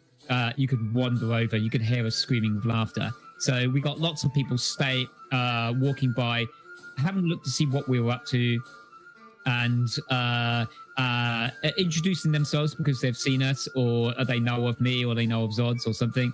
So yeah, and it's all in our videos. We've got a whole bunch of people just coming over, shaking us by the hand. Pretty damn cool. Asking us about our bathrobes, the whole lot. It was basically our best convention yet, I think, with regards to, even though we only got to play 2 games of Talisman, spoilers, we only got 2 games of Talisman. We got loads of other games, by the way, at towards the end of the the convention. We got to play with a whole bunch of other people. We were literally wetting ourselves with laughter, but we got 2 very amazingly solid games of Talisman in using the brand new expansion cards. So we did. George says, away from WC, you lost profit. We did, but we gained fun. We gained so much fun. Less stinky. It was cool, man. Honestly, we had a great position. It was good. We're not always going to get the pick of the position, I'm assuming, as the convention starts to take off and grabs more and more people's attention. Norwich is growing as a board game mecca for the UK and also a YouTube mecca. So next year is going to be bigger. Year after, it's just going to keep on getting bigger and bigger now. I'm pretty certain. We was based in the Norfolk Showground, which is outside of the main city, and the travel links are pretty poor, unfortunately. So if you're traveling all the way into Norwich via train, which most people would do, we do have an airport in Norwich. It's a large enough city to have an airport, but we do have an incredibly lovely train station. And unfortunately, if you arrived in Norwich to go to the games convention and you arrived at the train station, you would be really disappointed in the positioning of the actual convention. It was about a £20 to £25 Uber ride from the station to get to the bloody convention. That is not good. Not good. So they need to sort that out somehow. Find a better place in the centre. I love the fact that we were in the Norfolk Showground. We had such a beautiful area, but was lovely. It's just a little bit. It was a little bit too far away from the city centre. Yeah, also I would say quite easy to miss the actual entrance to the event or venue because there's a couple of entrances into that, and most of them are blocked off, apart from just one by the food hall, and for the actual venue. So if you miss that, like our taxi, like we almost did, then yeah, it's going to be pretty difficult. Or if you have to just kind of walk around it to get into that entrance and then walk down. travel's a little bit frisky. I would say actually recommend if next time they look into getting some kind of shuttle bus from the train station or something that directs everyone there. Yeah. I kind of, honestly, dude, I actually approached that subject early on when I realized what was going on. And I said, even if you don't arrange something, you need to get some really, really good detailed explanations of how you arrive. I know so many people who was looking forward to the Norwich Games Convention and never went because they just didn't, because they wanted to imbibe in a few beers, have some games with their friends, and they didn't want to stay all day. They wanted to be able to come and go as they please. And the venue obviously didn't allow that particularly well. So it's not surrounded by lots of venues or other venues, things like hotels and stuff. I'm guessing they're going to be there maybe over at least next year. I think they had so much of a good time. I'm assuming they're going to be there again. I'm not entirely sure. Do not take my word for it. But it was good. It was a good venue. It did felt like we were kind of encapsulated away from the world in our board gaming beauty. And then leaving just felt a bit strange, didn't it? It felt like it did. We were just literally leaving this dark field behind us. It felt more like a festival than a convention. Yeah, well, obviously because you got all that open ground, right? Whereas if it had been set in like one of the main hubs, like the city area, like it was last year, you would have had people going in, playing games, and then probably going on socials, like a pub crawl sort of thing. Going home, playing games in pubs around, in hotels, literally, gravitating towards areas, and like even if they didn't have the huge open gaming area which they had this time. We can go on about this forever. I absolutely loved it. It was our best convention. They had a great time. Everybody seemed to have a great time. I'm not going to knock it. It's just there's room for making this better. Norwich deserves it. So there's always room for improvement. There's always room for growth for these kinds of things. UKGE, obviously, that's been around for a long time, but that probably started from nothing when it first was conceived, right? It started in a hotel. Well, there you go. So, hotels, folks. Invest in a hotel. Buy a hotel. You'll make dosh. Make money, mate. Yep. Buy hotels. There you go, kids. That's what you got to do. A Monopoly, anyway. That's the only way to win that game. Exactly. Next, we got another post from Glenn. Oh, that's just our post on the day. So, we actually turned up. Yeah, we did actually turn up, folks. And you can see there, that's the photo that Glenn posted up saying that we were almost set up and ready to go. And it's a nice little photo there. If you roll up up to the next post, I've got another one where I say we're ready. It's got a photo and it zooms in on the Talisman Star Wars game. And guess who's commented in the Talisman Star Wars game? It's Matthew George. Yes, oh! Talisman was only just playing this the other night. Yeah! Nice! That's cool. Oh, we need to reply.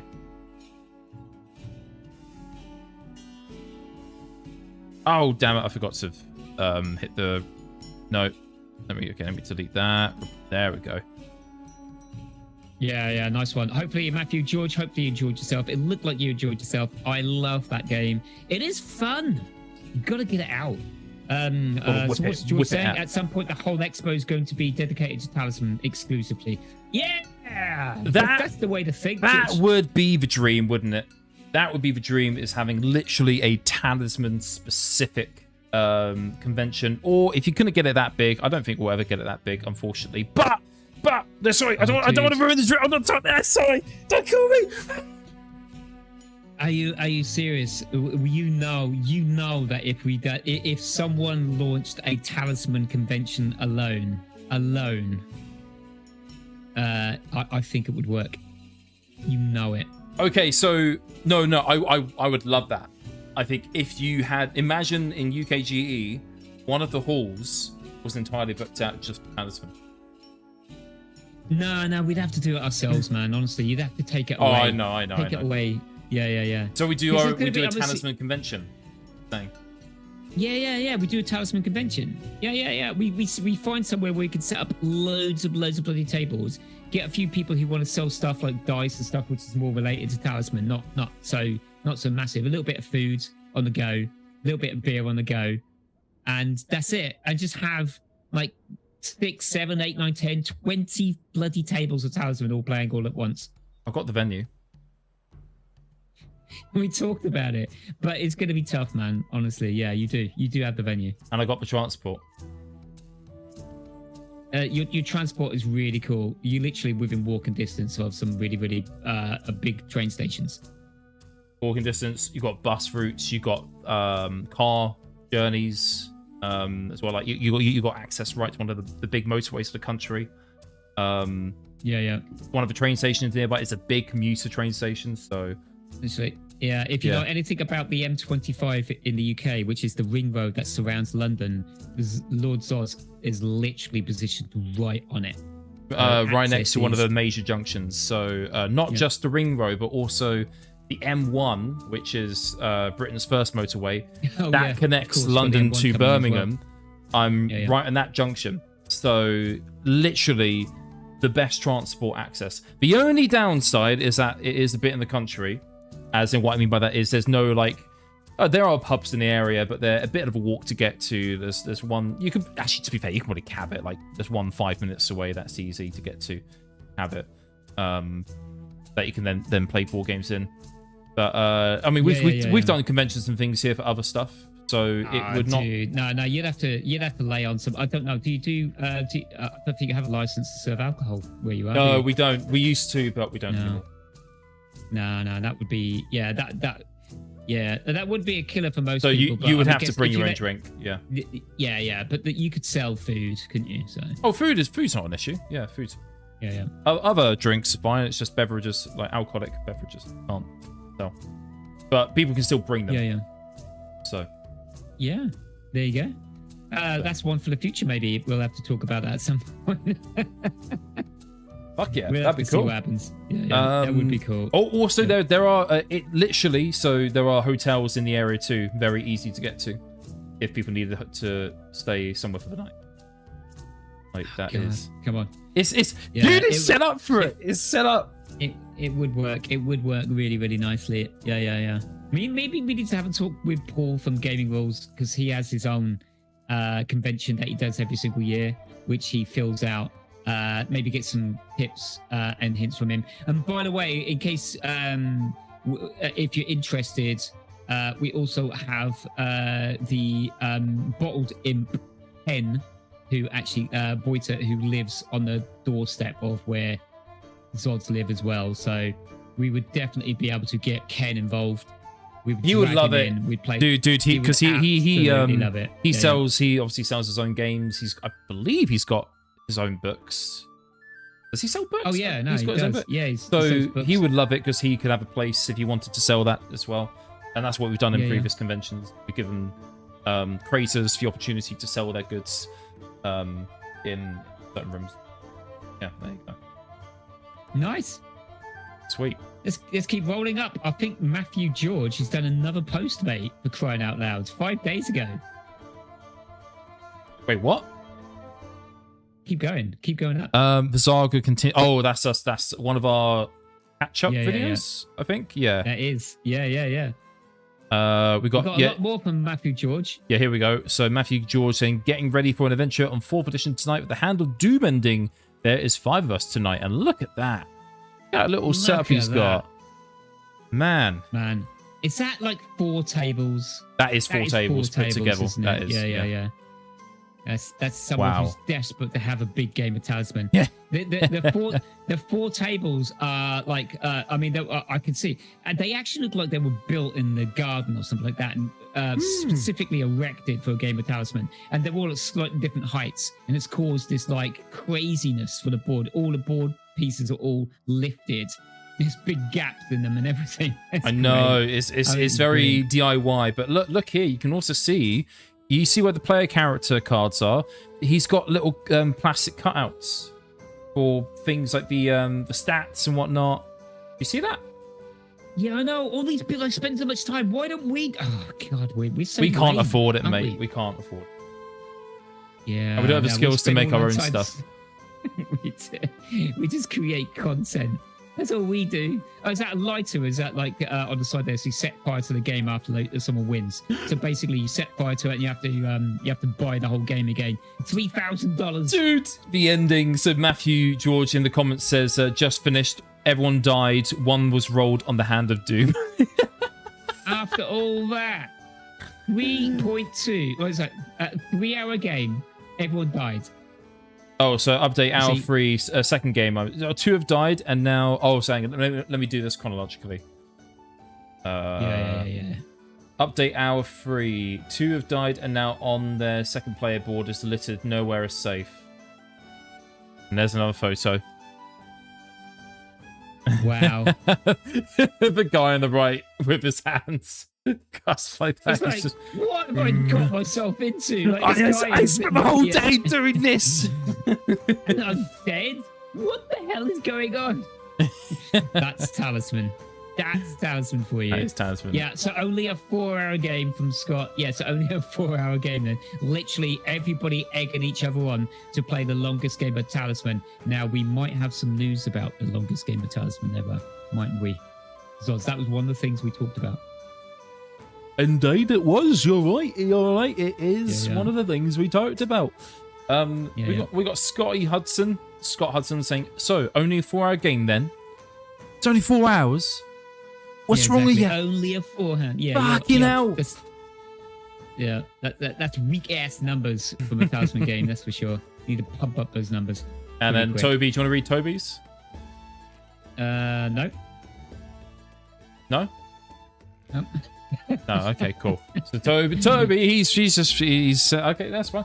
Toby says, "Who there or what there? Finish the game in one sitting. Place your bets now. Please do update on how the game goes." Lol.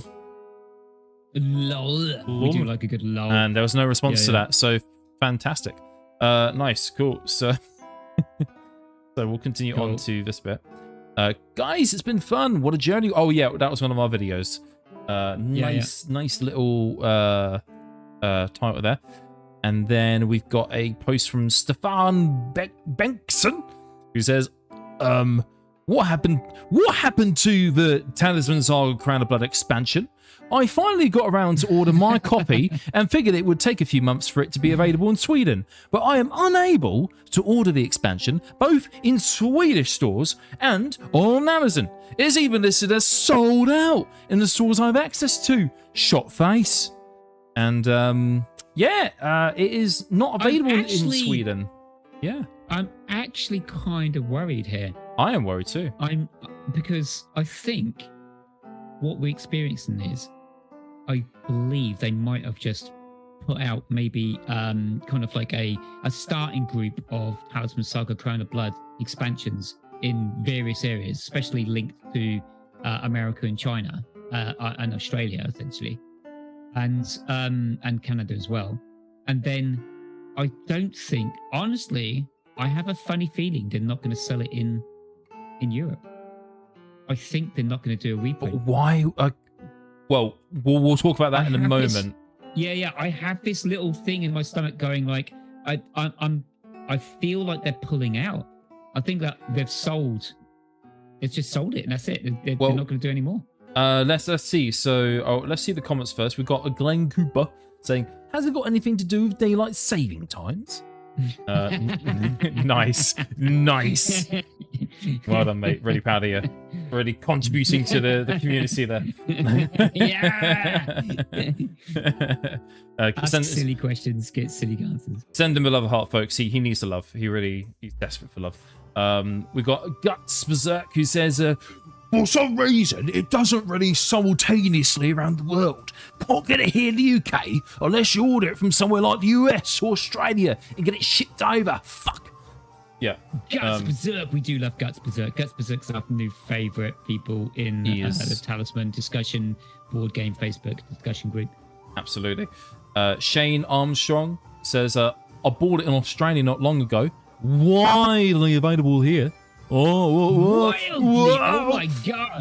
That's widely available. Right, Shane. Yeah. And then Kirsten Hamilton goes in. I think it's only been released in the USA currently, and we get it first quarter next year. Okay. Huey, Neil in the chat said it's because Dracula is now owned by Amazon and can't be licensed in the UK anymore. Dude, right. Okay, right. The thing is, Neil, what you're saying actually makes fucking sense, weirdly. Because Dracula has been out of license for absolutely bloody eons, right? No one's bought up the license, or there's no one to buy the license from. Has Amazon found a way to buy the license? I don't know. Are you joking, Neil? I hope he's joking. I hope he's joking, because if that's not a joke, then fuck. That sucks. I don't know anything about the Dracula IP or anything. Says that sucks as well. Yeah. I want to suck your blood. I want to suck. Amazon's actually looking out for us, guys. If they bought the IP, they've taken out the Europe, so we all go, oh, that sucks. And I was like, hey, there you go. Okay, we can't say that for sure. We can't say that. Nah, dude, he's bullshit. Look, he just said sounds good, don't it? He's just making shit up. Dude, he's top. He's top of line CEO of a massive corporate conglomerate. He knows his shit. He knows his shit, man. He knows he is shit. Yeah. Hey, you said it, not me. So. There we go. I know shit. I know shit. I know shit. But good to see you in the chat there. Thanks. Cheers for that, by the way. Staffan Bengtsson, who is from Sweden, obviously. We can't solve your dilemma, unfortunately. We don't know why. We don't know why Avalon Hill and Hasbro have got this bizarre release schedule. We don't know why they've done it with Crown of Blood. We can only guess at what the reasoning is for. We hope it's not in relation to them essentially winding down production of the IP, because maybe, again, just spitting ideas here, but maybe they're just not selling enough of the fifth. Oh, I'm gonna get cancelled. Oh my god, not enough of you buying it. Why have you not got 3 copies in your collection, you idiots? It's actually like 20 quid. Well, basically, you do need to buy 3 copies of Talisman 5th Edition just to get the right amount of dice to play a game of Talisman. You cheapos! Hasbro, I hate you! No, I don't. He hates you. But in a loving way. We don't know why. Love to hate you. Love to hate you. Look, I mean, US makes sense. China makes sense because that's the production centers. USA, that's their main market. That makes sense. Australia because they got the links, I suppose, for the trade routes. So they just thought, oh, fuck it. Why not? Canada as well. Yeah, I think that's it. Yeah, just a nice simple little non-tariff deal there. That's cool. So it's just Europe, because we're kind of a bit hard to get to if the production plants are in China. Well, yeah, this weirdly, like there was. There's always been a little bit of an alternate kind of situation with regards to kind of when board games or when certain things are released. You know, like HeroQuest has the same problems as well. I'm super surprised that they haven't released it openly in the shops in Europe until apparently next year. So it's weird. It's weird, ain't it? If they release it next year, they may decide to not do it. Especially since there's going to be more and more people like us releasing content, showing people how to play the game online, in real life, on YouTube, and people are just going to get more and more angry, aren't they? So, angsty. Yeah. I think actually that was the last one. That was the last little community post. Oh yes, it is. We got that's our little link to this live stream. So well done if you click that. And yeah, that's right. That is all the community caught up on. So fantastic. Well really done. Congratulations to everybody who put in messages on the Talisman discussion board game group discussion Facebook discussion group Talisman. Of the group discussion board game Talisman board game Talisman discussion board game group Talisman discussion group. Yes. Yeah. We're really, really proud of you. Thank you very much for doing that. Thank you very much for liking. Thank you very much for finding the group, which was set up by John from Talisman Islands. We're always going to cover as much as we possibly can with all of you great people, you great girls, great boys out there who are producing amazing stuff. Give us some more videos, though. We want some more videos. More videos. I'm pretty certain. Yeah. We need much of the possible. Making video content. This is the only way forward. This is literally the only way forward. You think things can be worse? Trust me. All you've got to do is stop producing content, stop getting on it, sharing your photos, and things will get a lot worse. Talisman will literally just disappear. All it'll be left is like Talisman Islands and as a blog site. And who'd want that? My God, can you imagine just reading John's stuff every single week? Oh my God. Yeah. It's so good, but it's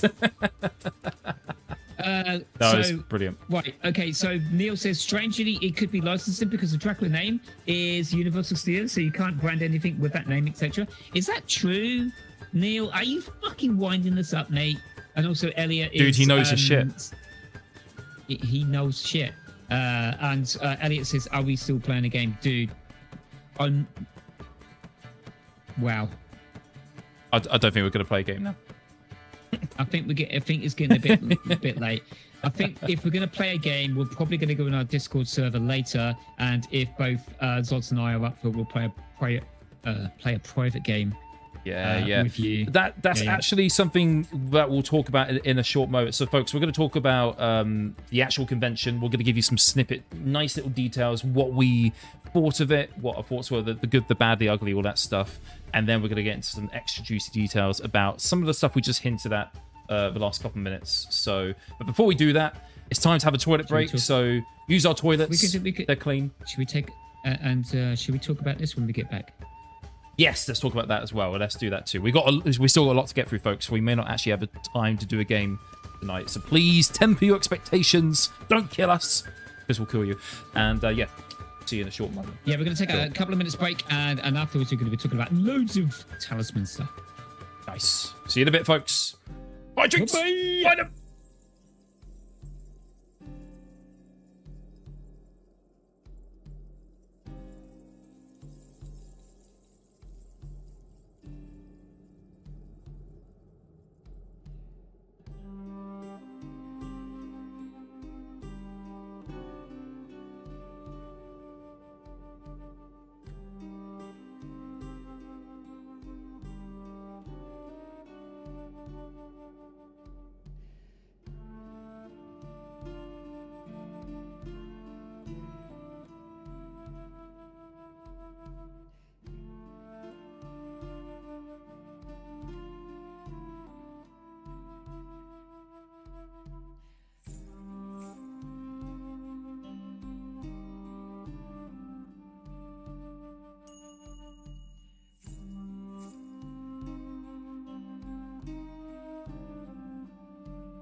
Well, hello there, folks. We're back from our little refill from our toilet breaks. We got the bar. Oh, he's Spider-Man now. There you go. He's Peter Parker, folks. He's not actually Glenn. Nice. We're just Zods and I have just been talking basically in the break. We just had a revelation. Thanks we got a revelation actually. Thanks to Kiris. Or Neil. Basically, he's got a lovely Etsy.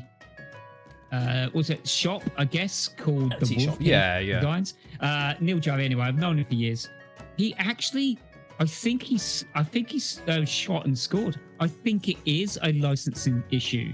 Now, hear us out. You might be thinking that maybe the reason why they're not releasing the Talisman, or basically Crown of Blood expansion using the Dracula name, as it were, because of maybe, I don't know, tariffs or something like that. Maybe it's all to do with tax issues and stuff like that. But actually, Neil's pointed out that Universal Studios holds the name on the usage of name of Dracula in a lot of different areas. That does include gaming. So it, but that would tie in very, very nicely with the fact that Avalon Hill, the only reason why we've got the Crown of Blood expansion for Talisman is because they wanted to launch it in unison with the Fury of Dracula 5th edition. And guess what game is not being sold in Europe, but is being sold in the Americas? Oh, I don't know. I'll leave the audience to have a guess. Maybe the Fury of Dracula. Oh, really? Try. Yeah, exactly. So wow. What it looks like is that maybe Universal Studios hasn't quite gotten themselves a lot, or at least Europe hasn't quite organized a licensing deal with Universal Studios to get it out in Europe for this game. So essentially, they would have to change the game. Obviously, they can't release Fury of Dracula if this is the case. We don't know if this is actually the case. No, we don't know for sure. But it makes bloody sense now. So thanks, Neil. Actually, I think we might have uncovered a real story there accidentally. I mean, that's again, with all things licensing. I understand the importance of it, but it fucking sucks when it impacts. Assuming this is it, by the way, we don't know 100% for sure. But if this is the real reason why Europe and the UK, why that part of the world has not got their hands on Crown of Blood, then that sucks. That does suck because Europe, I think, is actually Talisman's biggest market.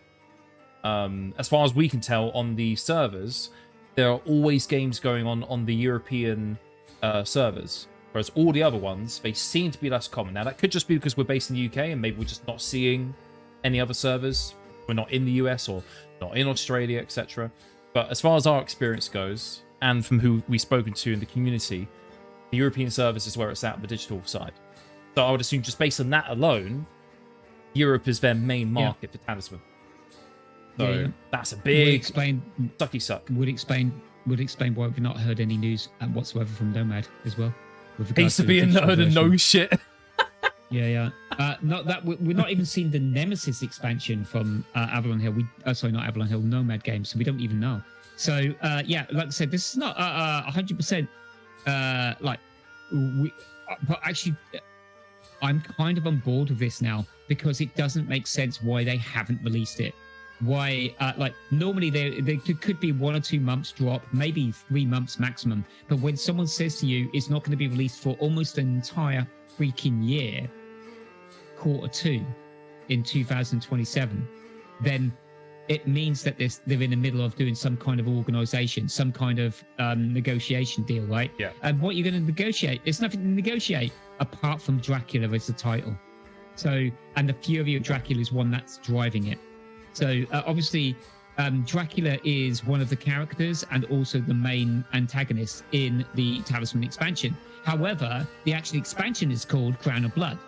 You don't have to call it Dracula. You could have called it a Vampire Prince. You could have called it anything other than Dracula.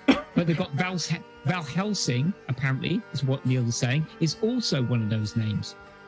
So that they own rights to. So there you go. It might actually be the situation. That it is just down to Well, George says name Count Dracula as Count Nefaria. Problem solved. So basically just give him a different name. My suggestion would be name him Count Dankula. Dankula. Oh my God. Dankula Castle, where it's all dank. Yeah. Duckula. Count Duckula from the 1980s cartoons. Basically a male version of a quarter son. What Elliot's saying. Yeah. Right, anyway, that's really, really cool. I think we uncovered something real there. I wouldn't be surprised if that is the situation. That might be worth again, some research, Neil, I would say. Might be worth looking into. There's a story there. Count Duckula agreed. Yeah, there you go. Duckula. Right, shall we go on to this this little bit of news that we've got? We'd like to share this little bit of news. Now, we don't know what you're going to feel about this, but ultimately, this is quite cool. We're going to share this link around.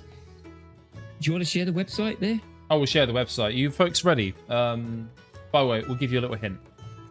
Cheers. Right. Cheers. Let me grab your drinks. Cheers. All right. Go! Yeah! We have... Well, there is an Etsy page with this lovely little tankard produced by Kiris in the chat there. There we go. Yeah, the Wolf Cave Designs in Etsy, or you can see Kiri Silvermane, who happens to be named just like in standard Talisman style. Neil has about 30 different names, and you can't pin him down to one. So now, actually, he's on there. He's got Neil Jari written in there, so you can see his name's Neil Jari, the Wolf Cave Designs. So Neil was the geezer who actually did the design of the tankard for us. He incorporated our Talisman Tavern, the Talisman Tavern logo, which obviously Lord Zoz created himself, and into a tankard, which can be used to put whatever cans you like in there, including, believe it or not, we've got a little what's that, a connector? Yeah, a little converter, which means you can also put your Red Bull sized kind of cans into it.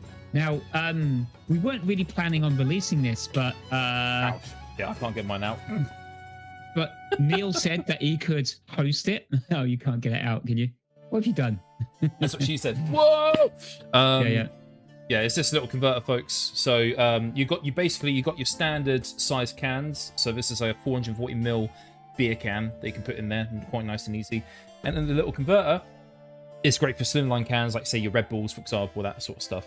So that will contain those instead inside the cup.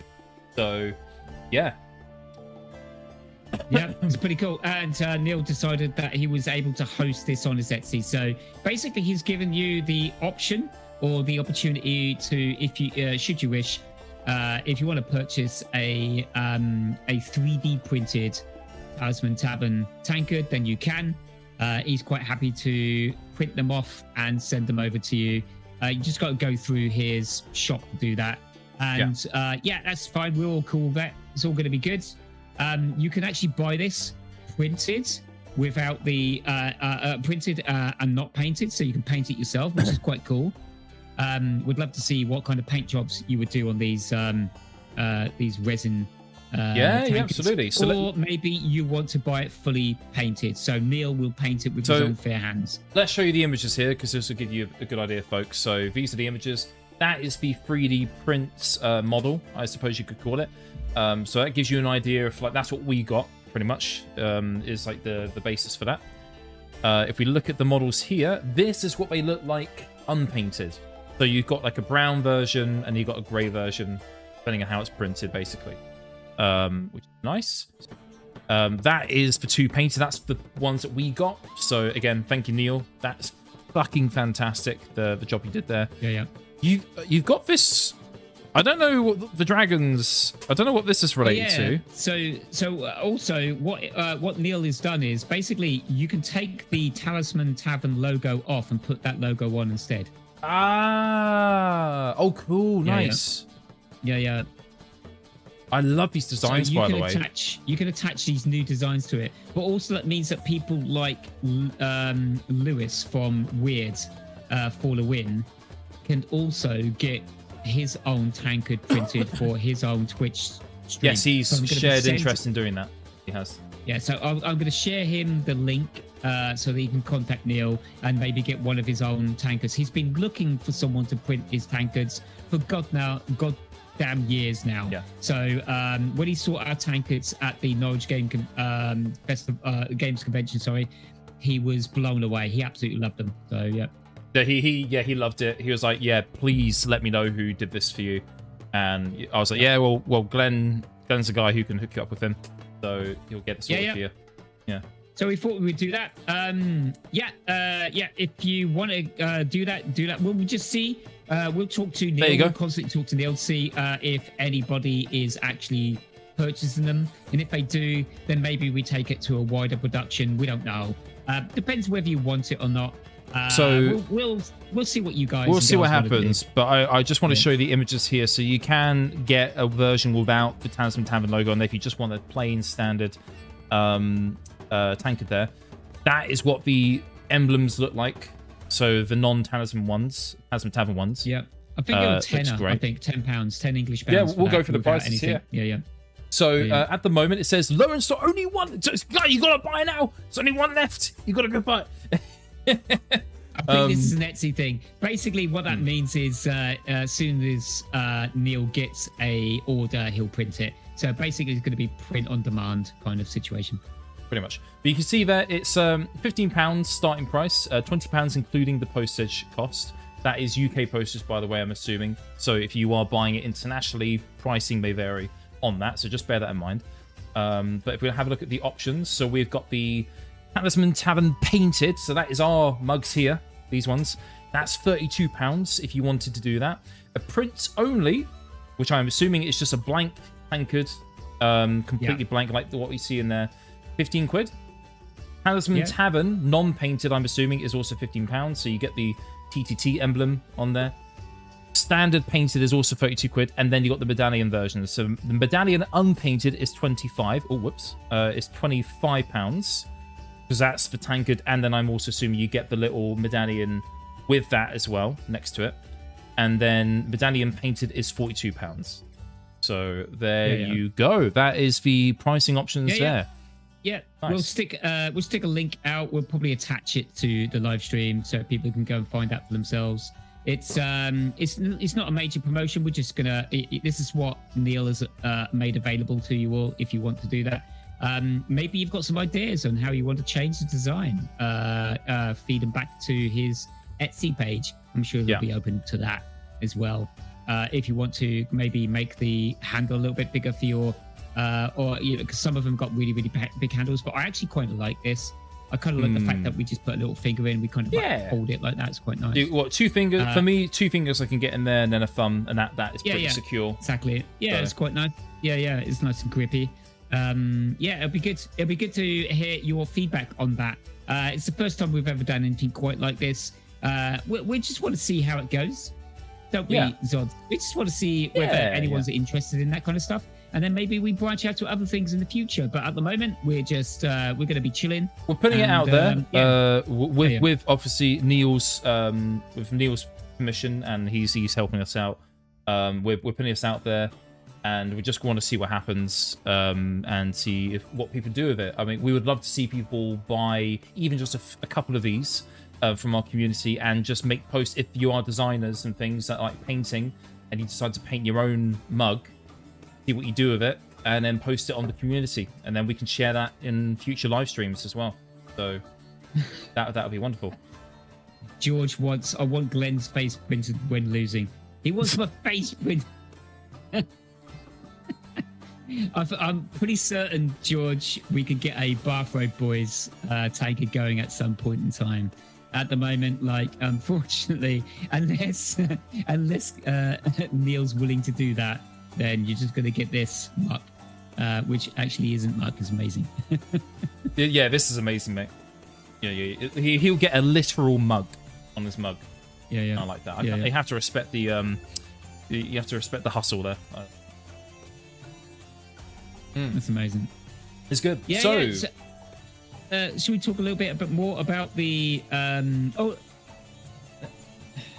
what are you going to say? Firstly, Well, there's a few things we want to talk about. Obviously, the Norwich Board Gaming Convention, we did talk about that. Let's talk very briefly about what it is we actually did when we got there. We were very ill prepared, unfortunately, because we woke up a little bit late. We got there a little bit late. We didn't quite know what was going to happen when we got there. I just bought a brand new set of mics so that we can, negate some of the noise which is going to go in, and that normally happens at conventions. And it turns out the new technology that I brought along was absolutely magnificent. It worked so goddamn well. We thought, oh my god, we just broke the we're going to break the internet with this sound quality. Turns out that we didn't organize ourselves well enough, or I didn't organize myself well enough to be able to understand how to operate said new technology, but it still turned out really, really good. And we recorded a whole bunch of really, really cool videos. Like I said earlier in this live stream, we recorded 2 full games of Talisman. One was the Crown of Blood, just a straight out Crown of Blood expansion game, which is amazing, by the way. You should be seeing that. It'll be dropping very, very soon. Also, the second one, which turned out to be probably one of the most hilarious games of Talisman that we ever recorded, in real life at least. And anyway, we've had lots of hilarious games where we played Dead King, PvP, Zods versus me, with the Crown of Blood cards in the deck and the Crown of Blood spells and objects and everything in the deck. Now, what did you reckon to that one? What did you reckon to that one? Well, so did we played with some modifications as well, right? You included a few alliances cards in there as well, so if I remember correct. I always leave the alliances cards in there, but if we're not playing co-op, then certain spells, certain cards just absolutely get pushed out. We just basically ditch them. I can't be asked going through the deck every single time and removing all those cards, because some of those spells are good. I want some of those spells in my game. So that's fair. But I think from looking at just the Crown of Bloods combined with the base expansion alone, it's a very good expansion. I'm just going to put out there. It's a very nice expansion. I had fun with it. I think the big takeaways from me were that Dracula is a crazy character to have playing in the game, because, slight spoilers, Dracula was one of the characters to have been pulled out and was chosen as a result in that game. And yes, you can, in the Crown of Blood, choose not to have Dracula instead as a playable character. Instead, he would be the adversary at the end. But no, he was a character in this particular version of the game, I believe. Is that right? Oh god, combining Dracula with the 5th edition movement rules and the fate rules. No, okay, no, sorry, I'm mixing up the 2 games. So the second game was when we played. Second game. Yeah, second game. But the first game, I don't think he wasn't. He was the adversary. So we did try it both ways. Yeah. Okay. Yeah, cool. in the first game there was no new expansion characters in the game. We played S-tier awesomeness, and we had a effing great game. Yeah. It was fun. The second game was just me and Zods, and in fact, actually, we started playing it. We were like, if anyone comes along and they want to play a game, we're going to have to break this game and get them involved. So let's just play Dead King, so that they can join us at any point. But we weren't really that up for anyone else joining, because we were having such a crazy kill each other game. We're having a great time. Fun. We were smashing the crap out of each other. It was brilliant. And it's all recorded, and it's beautiful as well. And it sounds great. With our brand new and with our new mics. It's amazing. We're going to be doing lots more of that. Obviously, me and Zods are separated by time and space by a considerable amount.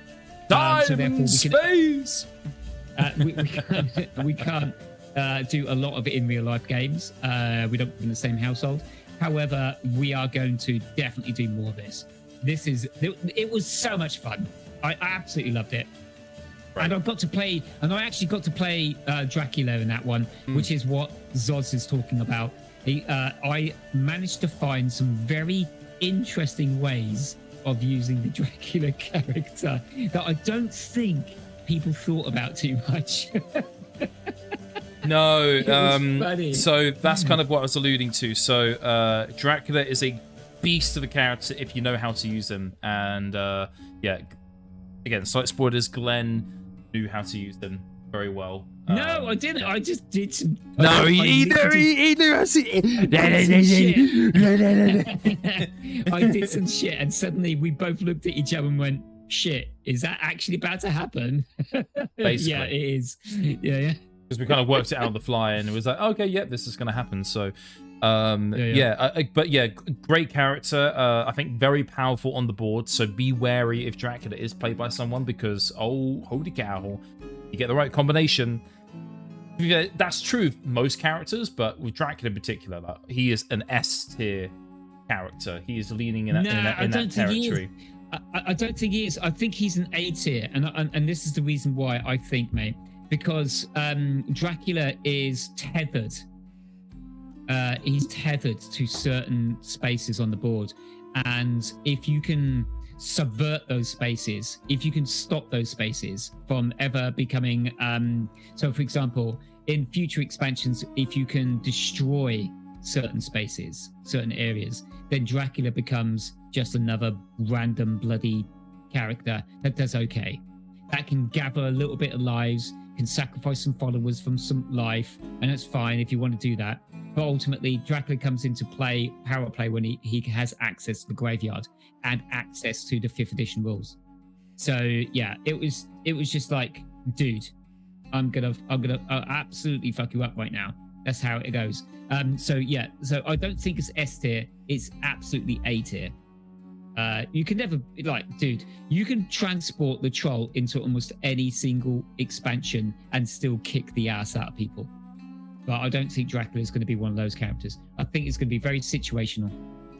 Yeah. Yeah. No, that makes sense. It's easy for me to say that after the game that we played. But yeah. Well, I mean, in any case, it was Dracula himself is fun. I can see him being an absolute blast to play. But the most important thing that we really want to talk about tonight is the fact that in the Dracula expansion, you get a butt ton of adventure cards. Now, you get quite a number of things in there. So we're talking about like objects. It's funny, we'll talk about it in a second, because there's a certain designer. There's a certain designer who was involved in this expansion. John Goody. Yeah, John Goody. And we'll get to that in a second. But there's other things like event cards as well, like really cool, interesting events which do change how people have to interface with the game, make them think ahead a little bit about what they do next. And then there's just a butt ton of just strangers and locations and creatures as well. Oh my god, dude, the amount of creatures, especially spirit creatures, if you get this deck in, oh my goodness, the priest, any character that utilizes those spirits is gonna benefit massively from that. Yeah. Do you want to play that? Do you want to play that 3-minute video together? Let's play the 3-minute video together. Why not? Yeah. Because it kind of highlights. Zodiac's going to sort this out, because basically we're talking about we done it. Well, actually, it's 2.5 minutes. So we done a 2.5-minute video. If you've not been on our channel for a little while, you probably haven't seen it. But if you have, then kudos. Get some likes, get some comments down there, get some shares, subscribe if you want. We don't actually ask many people for subscribes, likes, and comments, but it would be amazing if you did. Because we're almost at 500 subscribers, Zods. Almost. What do you mean? 500 subscribers? The channel. We've got 410 or something like that. Oh, okay. I thought you meant we literally got 90 or something in the last few days or something. No. Yeah. It's amazing. It's amazing. We're almost at 500. So that's going to be a real big change for us, to be honest with you. It will be. It's not going to change the YouTube channel at all. It's just going to be, wow, we actually got. It's just going to be amazeballs, basically. Yeah, no, 100%. It's going to be amazeballs. Let's check out the video here. So this is a 3-minute sort of compilation, 3-minute compilation of some of the moments from the 4-player game. So let's have a look.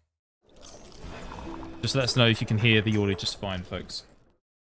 Hey, how's it going? Yeah, give us a. Yeah. Setting up for another game of Talisman? We are now about to set up our first game of the day. Are you interested? I played with you guys last year. You did? Oh, it sounds so good, doesn't it? Taylor, hey, Right, Taylor. We're going to be working together until someone decides to crack open sounds the great. portal of power and make a run for the ending to try and win. Then suddenly we can go PvP. Oh, Talisman! Oh, doodle-doo-doo. Seems a bit strange that the people who own the Talisman YouTube channel and the Talisman team are getting the talismans. This is what happens in Talisman. The narrative and the story just emerges as you go along. Someone go, winning. Everyone's got a talisman. Talisman. Oh yeah, that was Dracula in the desert, by the way. Yes, yes, it was. What the hell, man? It was fun. I didn't expect it to affect me. Shrine! Shrine of Plenty. Forbidden to die for reaching a Shrine of million Plenty subs. drawing From your point of view. Gain a spell. 5.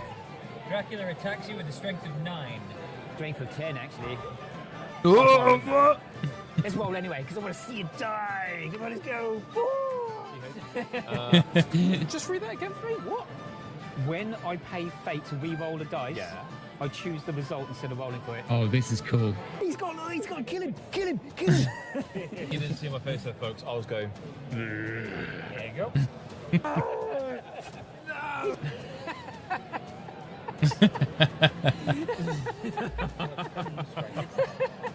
Whoops. That was cool. That's actually quite smart. He's very smart. Yeah, and you'll get the context of that when the full video gets You will. released. Okay, so run to the middle. Let's go. We shall run to the middle. I think we've got a game on. Curious now. You don't need to sound so excited. Got game on. Fight. I hate you.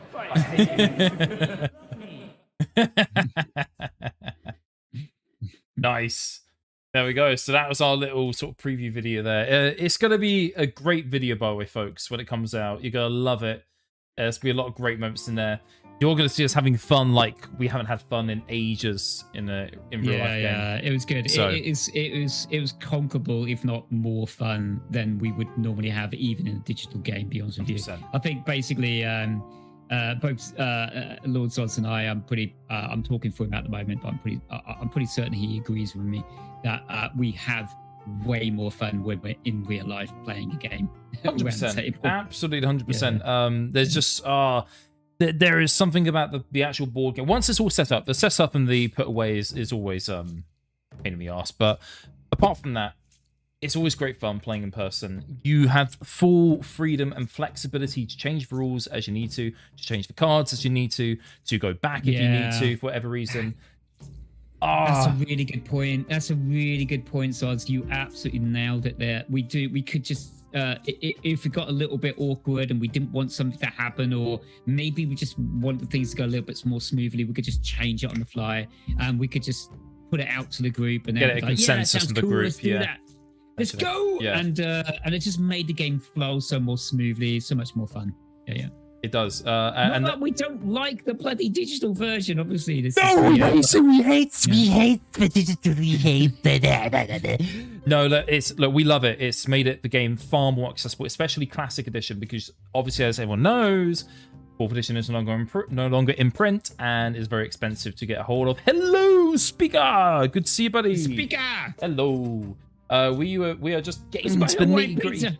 Where's my Hawaiian meat? Mate, I've ordered it like 3 months ago. What's going on? What's happening?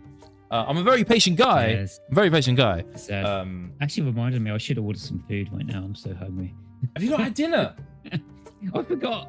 Oh, dude. I had some barbecue meat feast pizza before coming online. No. So, yeah, I know. I should have got Hawaiian. Should have got the Hawaiian. There was other things we were going to talk about. Yeah. So Excellent. like we again, just to finish off with digital, we love it to bits. It's great, very accessible. People especially want to play classic.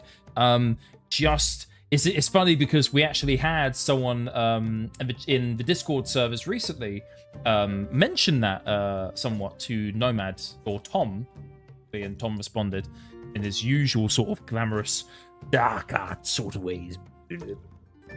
That sort of thing. Like that. But Glenn actually had a conversation with the Feather, and it seemed quite productive and insightful, you would say, Glenn. Is that fair to say? Yeah, absolutely. There's a whole bunch of people who love Talisman are trying to break in, trying to get across their points of view, and they're all very. Some of them are in line with, I would say, the general populace or the general community. Some of them quite a little bit more disparate. But the thing is, like, people want what they want, and there's a very real. I guess, challenge with creating communities where people are all congregating around one particular game to just silence them with your words. And you might not be intentionally doing this. You're just kind of just saying, oh, maybe your viewpoints doesn't really count, or your viewpoint doesn't count. And we have to be really careful about that.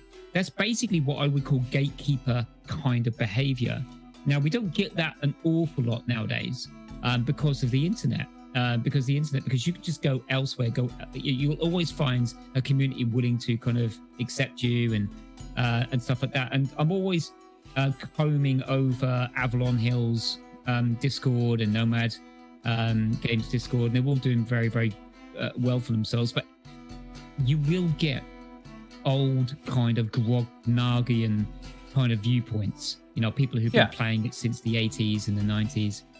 And they want certain, or even since the early 90s when the original digital version came out, and they want certain things. And we are way too fast to shout them down and say, well, goddamn money, goddamn this, goddamn that, and just, no, you're not going to get what you, why are you even asking for this? Why are you even bringing this shit to my doorstep?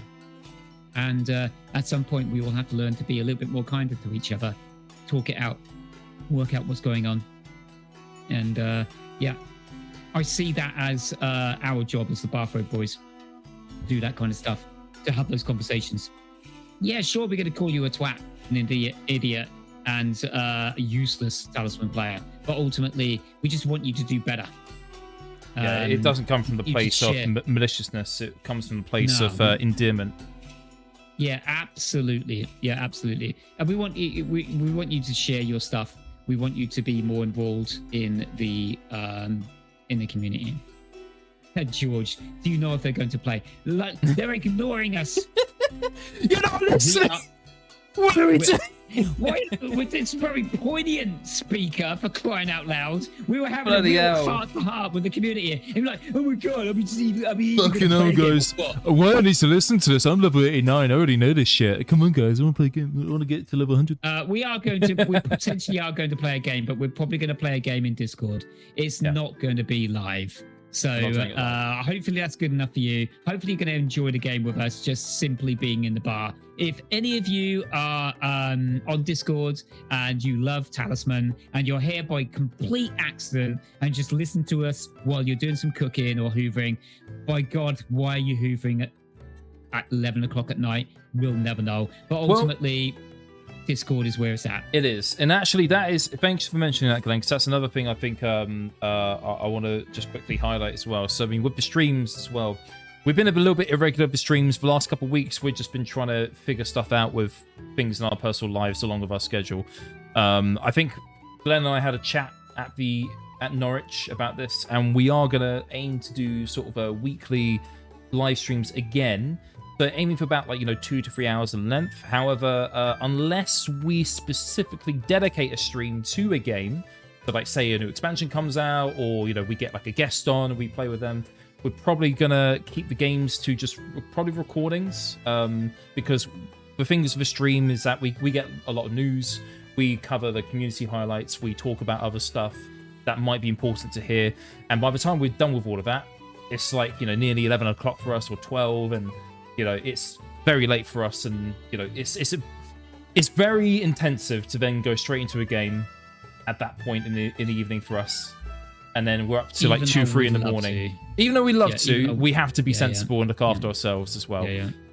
So we're probably gonna, just to kind of let you guys know that again, unless we're specifically making a live stream to cover a game, a session, then we probably won't be going to a game. And those instead will be separate recordings that we do through Discord. So we might organize another day if we're available to just like start at like 7 or 8, get a good game recorded, because that will give us a solid 4 or 5 hours if needed to get that game in. This YouTube channel is about the community first. We do understand that a lot of that's to do with the digital game, because we are digital at the moment. We are on YouTube, we're online. But also you got to understand that there's going to be a lot of people who maybe just only play in real life games with their friends, maybe a couple of times a year, whatever the hell that goes on. We're going to trying to cater for everybody as much as possible. But if you do want games with us, if you do want games with people like Speaker, like George, like Neil, like Elliot, who are always looking for games, you need to get on our Discord. You need to get onto Nomad Games Discord and just show up and get a camera, get a mic. We'll listen to you and we'll play some games with you. Yeah, and we'll do it. We'll play some games with you. So yeah, we're not running scared, Speaker. We're gonna play some. Dude, we're not chickens. We're gonna play. We're just not gonna do people. Honestly, these people. Yeah. Crazy. What's wrong with this? They're a bunch of night owls, mate. They actually want to live in the darkness, which is why the Crown of Blood is the perfect expansion for you. And it's also why you two should buy 5th edition so that then you can play Crown of Blood as well. And by the way, like before we close off for this evening, we've been going for a good few hours now. We have to talk about some of the ideas that we came up with when we were basically just chilling out over the weekend here in Norwich.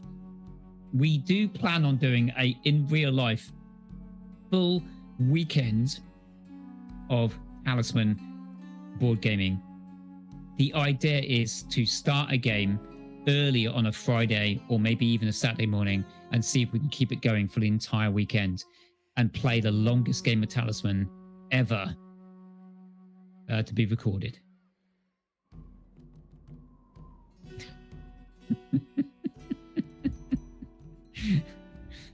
We are playing. So the only way we get to do that is obviously if me and Zods are in the same place. So we're going to find a place, probably maybe somewhere near where Zods live.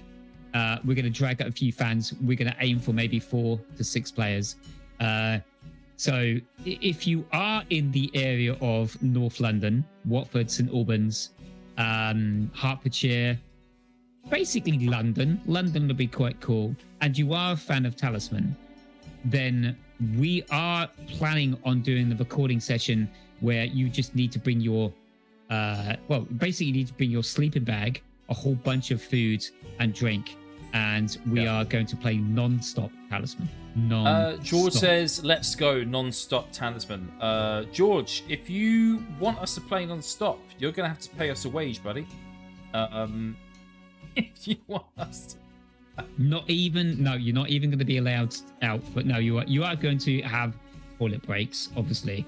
But yeah, that's the plan. We're going to do that, and we're going to see if we can get that on our channel, our YouTube channel, and Talisman Tavern, and see what we can do. Yeah. Well, the last thing I'll mention as well before we likely close things out from this point onwards is that the Bathrobe Boys. The moniker of the Bathrobe Boys is a wonderful sort of title for both Glenn and I for the Talisman Tavern. We've been nicknamed that since the beginning of this channel, or the beginning of this move into YouTube and whatnot. By you guys and girls, by the way. By the whole community. It came from all you guys. You pushed it, you got what you wanted, deal with it. However, we are, now that the Norwich Games Convention is now over, and we're going to get those videos out, so don't worry about that, but once that is done, we are going to be looking beyond the horizon of the Talisman realm, and we are going to be sticking our feet into different games and different things. Now, you're not going to see that on this channel. You are going to see that on something new, our own separate channel, where we're still working together, but all our content for that stuff is going to go onto there. So we don't have anything saved at the moment, because we're still planning that, to be honest. But just bear in mind that is something that we are looking to do in the future, moving forwards, and it's something we want to get our hands-on, because folks, this is the plan, right? If we can get big through something else, if we can get big through anything else, and we become we get million subscribers, 2 million subscribers, whatever, it's all good. If we get that, and then we can bring all those people back to Talisman. Absolutely. This is basically the font of all knowledge, the font of everything. So yeah, ultimately we're going to be doing things like reactions to other videos. We're going to be doing reactions to films and videos that we love over the years. We're going to be playing games, various different board games, digital and also other just normal video games together. We're basically going to be doing the same kind of stuff that we would normally do, but we're just going to do with a moniker of the Bathrobe Boys and not be 100% always tethered to Talisman. But we will be doing Talisman every single week in, week out, as long as we can do this. And obviously, as Avalon Hill, as Games Workshop, as all of the licensees for the Talisman, the beautiful the Talisman board game gets the grip and actually start releasing some stuff, we will always be reporting on that. We will be always looking deep into the community, making sure that everybody gets a spotlight shown on them, especially those people who produce all these beautiful board games and beautiful miniatures that they paint. So yeah, that's basically what we're planning on doing. We're not going away. We're just getting more. No, we're not going anywhere. We're Yeah. We're not saying see you guys, see you fuckers. No, we are going. No, guys, we're gonna embark on a detour. We're gonna go on a detour, a more fruitful, hopefully, detour that you can follow along with us, and then reap the rewards of that as well. Again, we're gonna create more communities going forward surrounding that. We're hopefully gonna collaborate with more people in those other games. And it's all going to be wonderful and beautiful. Fingers crossed. It's going to be beautiful. And then by the end of it, let's say, I don't know, a couple of years down the line, if it is what we kind of get out of it, we can bring some of that back to Talisman and give Talisman as an IP the love it deserves and the people it deserves. It's going to be all of the extra weight that we can maybe create with regards to kind of people who enjoy watching our content is going to be redirected back towards the game we know and love. And that's absolutely going to be the idea here. But ultimately, both Zoz and I, we do this just for actually the shits and giggles. The board game. Yeah, we do it for shits and giggles. That's all we've always ever done this for. Because we were always doing this unrecorded, unalived in the background for years, and yeah, it just so happens. George says, to become millionaires to forget us. George, if you can buy 1 million of these. They would be millionaires. And also so would Neil Jari be a millionaire, but I don't think this world is ready for a Neil Jari millionaire situation, that's for sure. The amount of stuff he would print, but it would be lovely. He would actually print the earth and sell it to the earth. He'd print Megatron, mate, which is apparently meant to be 5 times as big. The Earth? What's the planet of the transform? Megatron? Sorry, Ultron. There you go. No, Omicron. Is it Omicron? Yeah. Okay. Fuck you stupid knowledge of bloody Talisman. Yeah. Shows you what you know. I'm a Transformers nerd. Anyway, nice. It's yeah, cool. Is there anything else we need to cover, or is that it? I don't think we're okay, actually. I think we've got everything out that we wanted to talk about. We had a great time at Norwich Games Convention. We're going to be releasing a lot of videos. We've got jugs, tankards. Should you wish to buy one, then you now have a place to buy one. Let me send out the appropriate links first so you guys can find it. Yeah. So that is the link to the Etsy page where you can buy those tankards at different configurations, by the way.